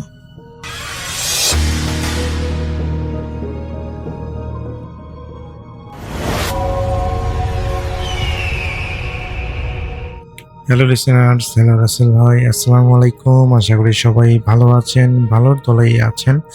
আমার নাম রিপন, আমি লালমিহাট থেকে বলতেছি। আজকে আমি যে ঘটনাটা শেয়ার করব, এটা আমাদের লালমিহাট জেলার কালীগঞ্জ উপজেলার একটি অত্যন্ত গ্রামের একটি ঘটনা। আর ঘটনাটার সময়কাল ছিল 1990 সালে, আজ থেকে প্রায় 38 বছর আগের ঘটনা, 38 থেকে 36 বছর ঘটনা আগের ঘটনা। তো আনুমানিক আসলে সময়টা এক্স্যাক্টলি বলা যাচ্ছে না, তবে 1988 থেকে 1990-এর মাঝামাঝি সময়ের একটি ঘটনা। তো আমি সরাসরি ঘটনায় চলে যাই। আর সঙ্গত কারণে যিনি আমাকে ঘটনাটা পাঠিয়েছেন তিনি তার নাম ঠিকানা উল্লেখ করতে মানা করেছেন, এই জন্য আমি তার নাম ঠিকানা বলতেছি না। তবে তিনি যার ঘটনা শেয়ার করেছেন তার নাম ছিল হচ্ছে মুস্তাক আহমেদ, আর সবাই তাকে মুস্তাক বলেই চিনে। তো যেহেতু ঘটনাটা আজ থেকে প্রায় 36 থেকে 38 বছর আগের, তো সেই সময়ে ওই মুস্তাকের বয়স ছিল মাত্র 21 বছর বয়স। সেই সময় সে 21 বছর বয়সী একটা যুবক ছিল, যদিও এখনও সে বেঁচে আছে এবং সে বেশ বয়স হয়ে গেছে এখনও তার। তো আমি সরাসরি ঘটনায় চলে যাই। তো ওই মুস্তাক, ওনাকে আমরা মুস্তাক চাচা বলেই সম্বোধন করি। তো ওনার বাসা ছিল কালীগঞ্জ উপজেলার একটি প্রত্যন্ত গ্রামের। তো সেই গ্রামে যখন তিনি ছোট ছিলেন, বিশেষ করে যখন তার বয়স 21 ছিল, সেই সময়ে তাদের গ্রামে একটা পুকুর ছিল। তো গ্রামের মাঝখানে সেই পুকুরটা ছিল এবং পুকুরের চারপাশে সেই সময় আসলে বড় বড় কদম গাছ ছিল এবং বট গাছও ছিল। বট গাছ বেশি ছিল না, তবে বড় বড় কদম গাছগুলো বেশি ছিল। তো দিনের বেলাতে দেখা যায় যে এলাকার বাচ্চা কাচ্চারা বা এলাকার মানুষেরা সেই পুকুরের পানি ব্যবহার করে বা সেই পুকুরের আশেপাশে বাচ্চারা খেলাধুলাও করে। তো দিনের বেলাতে মানুষেরা সেই পুকুরের আশেপাশে যাওয়া বা সেই পুকুর থেকে পানি নেওয়া এগুলো সব কিছুই নর্মাল ছিল, কেউ আসলে ভয় পেত না, বা পুকুরে আসলে ভৌতিক কোনো কিছু ঘটে এই ধরনের বিষয়গুলো কেউ উপলব্ধি করে না দিনের বেলা। তবে তারপরেও গ্রামের মধ্যে একটা কথা খুবই প্রচলিত যে এই পুকুরের মধ্যে যদি রাতের বেলা কেউ আসে তাহলে নাকি সে নিজের নাম শুনতে পায়, বলতে তার নাম ধরে কেউ ডাকে, এবং যখনই আসলে সেই নাম ধরে যে ডাকে এটা যদি সে খোঁজ করতে যায় বা পিছনে তাকায় এবং যদি জানতে চায় যে আসলে কে, তাহলে না তাদের সাথে নাকি বিভিন্ন ধরনের অলৌকিক কিছু ঘটনা ঘটে। তো এগুলো চলে আসতেছিল নর্মালি রাত্রের বেলা, কেউ আর কি ওই পুকুরে দেখা যায় যে ভয়ে আর কি যায় না। তো দেখা যায় ওই এলাকার যারা হলো বসবাস করেন, তো ম্যাক্সিমাম বাড়িতে আসলে টিউবওয়েল ছিল না, তবে যাদের একটু টাকা পয়সা ছিল, বলতে যারা টিউবওয়েল হলো নিজস্বভাবে স্থাপন করেছে শুধুমাত্র তারা টিউবওয়েল ব্যবহার করে। কিন্তু গ্রামের দেখা যায় যে অনেক গরিব মানুষ থাকার কারণে তো দেখা যায় যে অনেকেই আর কি টিউবওয়েলটা ব্যবহার করে না, তো তারা পুকুরের পরিষ্কার পানি সংগ্রহ করে, দিনের বেলা পরিষ্কার পানি সংগ্রহ করে বাসায় নিয়ে রাখে এবং সেগুলো আর কি পরে ফুটিয়ে তারা পান করে। এভাবেই আসলে চলে আসতেছিল সেই গ্রামের আহ, সমাজ জীবন বা গ্রামীণ জীবন। তো এই মুস্তাক যার ঘটনা আমরা বলার জন্য এখন বলতেছি, তো ইনি আসলে এই বিষয়গুলো শুনতেন কিন্তু আসলে কখনো বিশ্বাস করতেন না যে রাতের বেলা পুকুরের পাড়ে যাওয়া যাবে না বা এই ধরনের সমস্যাগুলো হয়। তো তার আসলে কখনো প্রয়োজনও হয় নাই, তো এই কারণে তিনি কখনো সেই পুকুরের ধারেও যান নাই বা বিষয়টা কখনো উপলব্ধি করেন নাই। কিন্তু সমস্যা দেখা দেয় একদিন। তো একদিন ওনার মা কোনো একটা কাজে বাইরে গেছিলেন, তো বাইরে যাওয়ার কারণে তিনি বাসায় আস্তে আস্তে বেশ দেরি হয়ে যায়, এবং দেরি হয়ে যাওয়ার কারণে তিনি যে ওই পুকুর থেকে পানি সংগ্রহ করে এনে বাসায় রাখবেন এই জিনিসটা তিনি আসলে করতে পারেন নাই।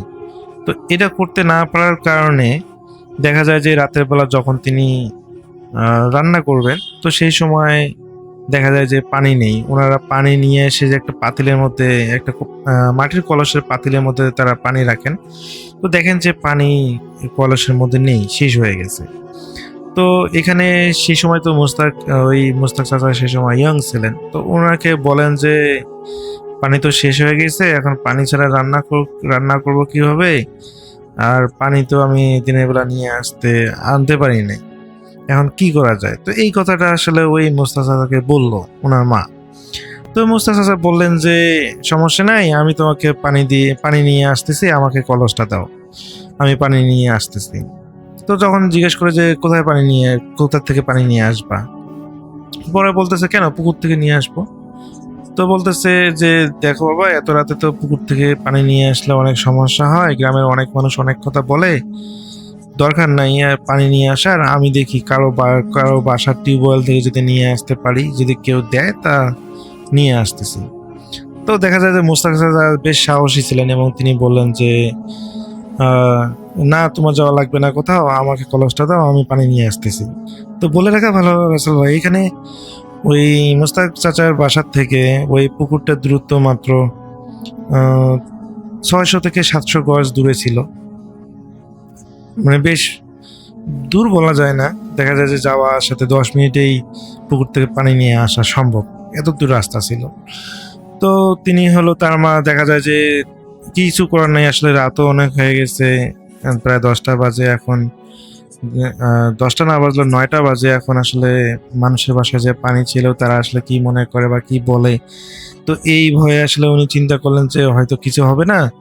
তো দেখা যায় যে ওনার ছেলেকে যেতে আর কি মানা করলেন না, যেহেতু পানির দরকার। তো মুস্তাক চাচা উনি কলস নিয়ে সেই পুকুর পাড়ে গেলেন। তো পুকুর পাড়ে নিয়ে যাওয়ার পর উনি পরিষ্কার পানি নিলেন।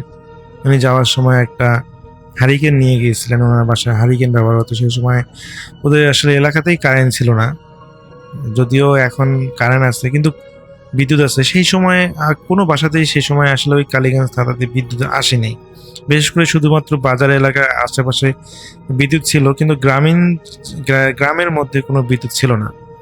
তো এই কারণে তিনি হারিকেন নিয়ে যান এবং হারিকেন রেখে তিনি পরিষ্কার পানি সংগ্রহ করেন, এবং পানি সংগ্রহ করার পর তিনি যখন পানি নিয়ে আসবেন সেই সময় শুনতে পান তার নাম ধরে কেউ পিছনে ডাকছে। তো এটা শুনে তো তিনি বেশ অবাক হলেন যে কি ব্যাপার, তার নাম ধরে আবার কে ডাকে।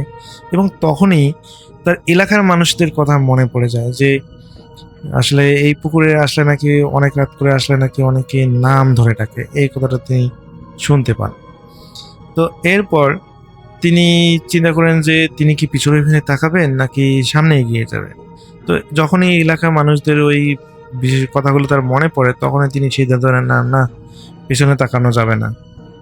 তো তিনি বেশ ভয় পান এবং হেঁটে হেঁটে বাসায় চলে আসেন এবং বাসায় আসার পর তার মাকে পানিটা দেন।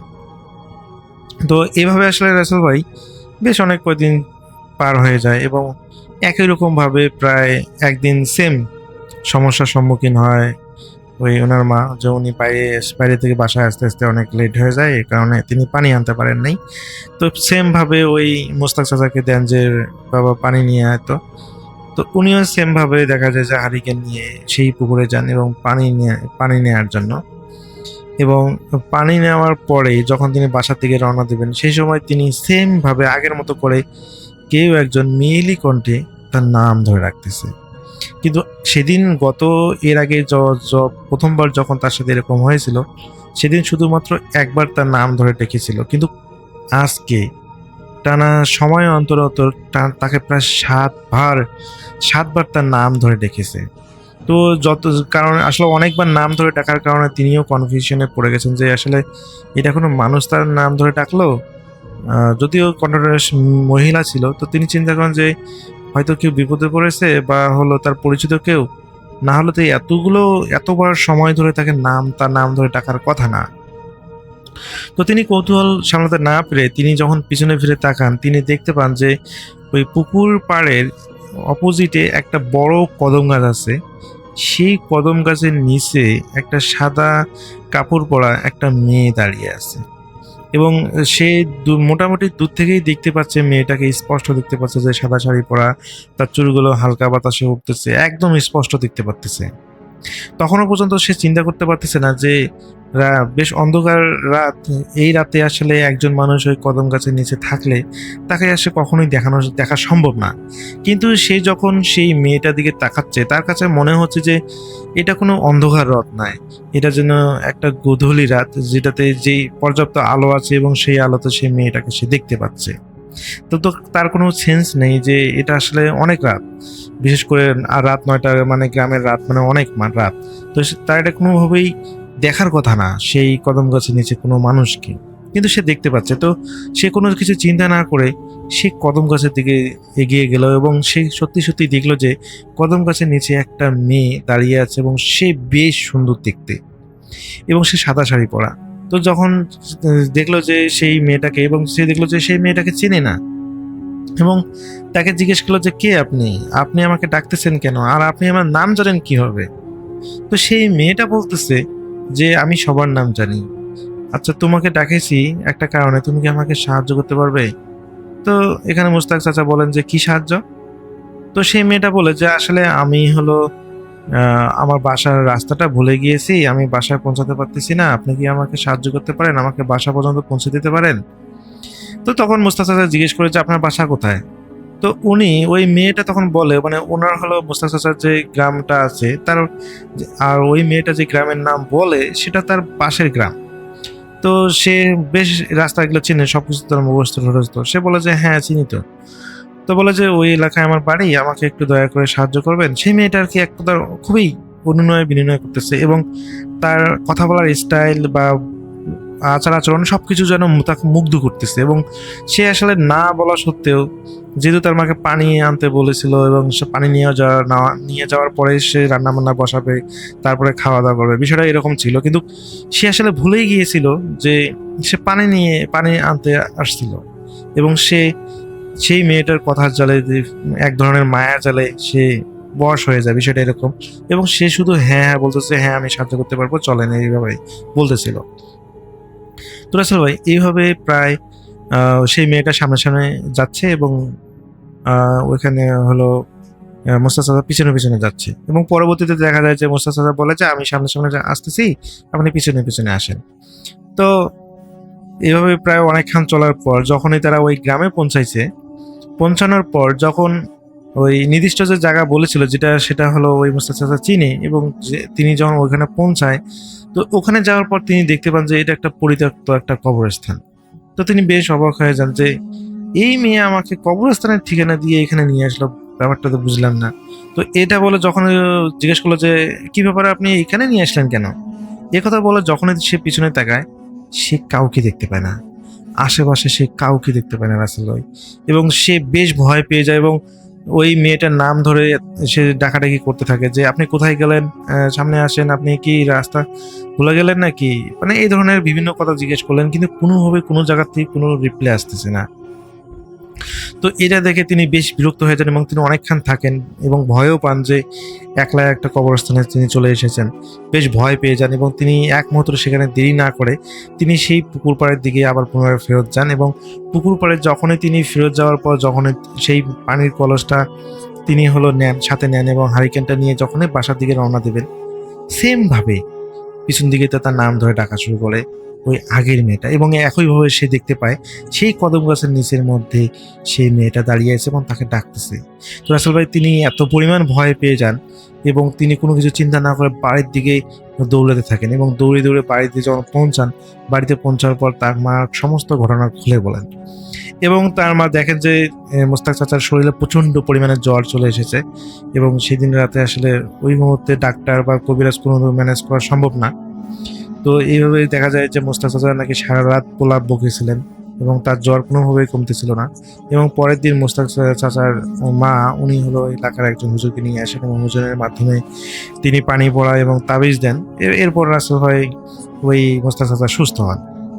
তো এরপর থেকে নাকি ওনারা আহ, চেষ্টা করেছেন যে দিনের বেলাতে পুকুর থেকে পানি সংগ্রহ করার, এবং পরবর্তীতে রাসেল ভাই ওনারা টাকা জমিয়ে একটা টিউবওয়েল বসান যাতে করে ওই পুকুরে যেতে না হয়। তো এর পরবর্তী থেকে ওই মোস্তাক চাচার সাথে নাকি আর কোনো ধরনের ঘটনা বা কোনো ধরনের সমস্যা নাকি হয়নি। তো ওই মোস্তাক চাচা এখনো বেঁচে আছেন, তিনি এই ঘটনাটা শেয়ার করেছেন আমার কাছে।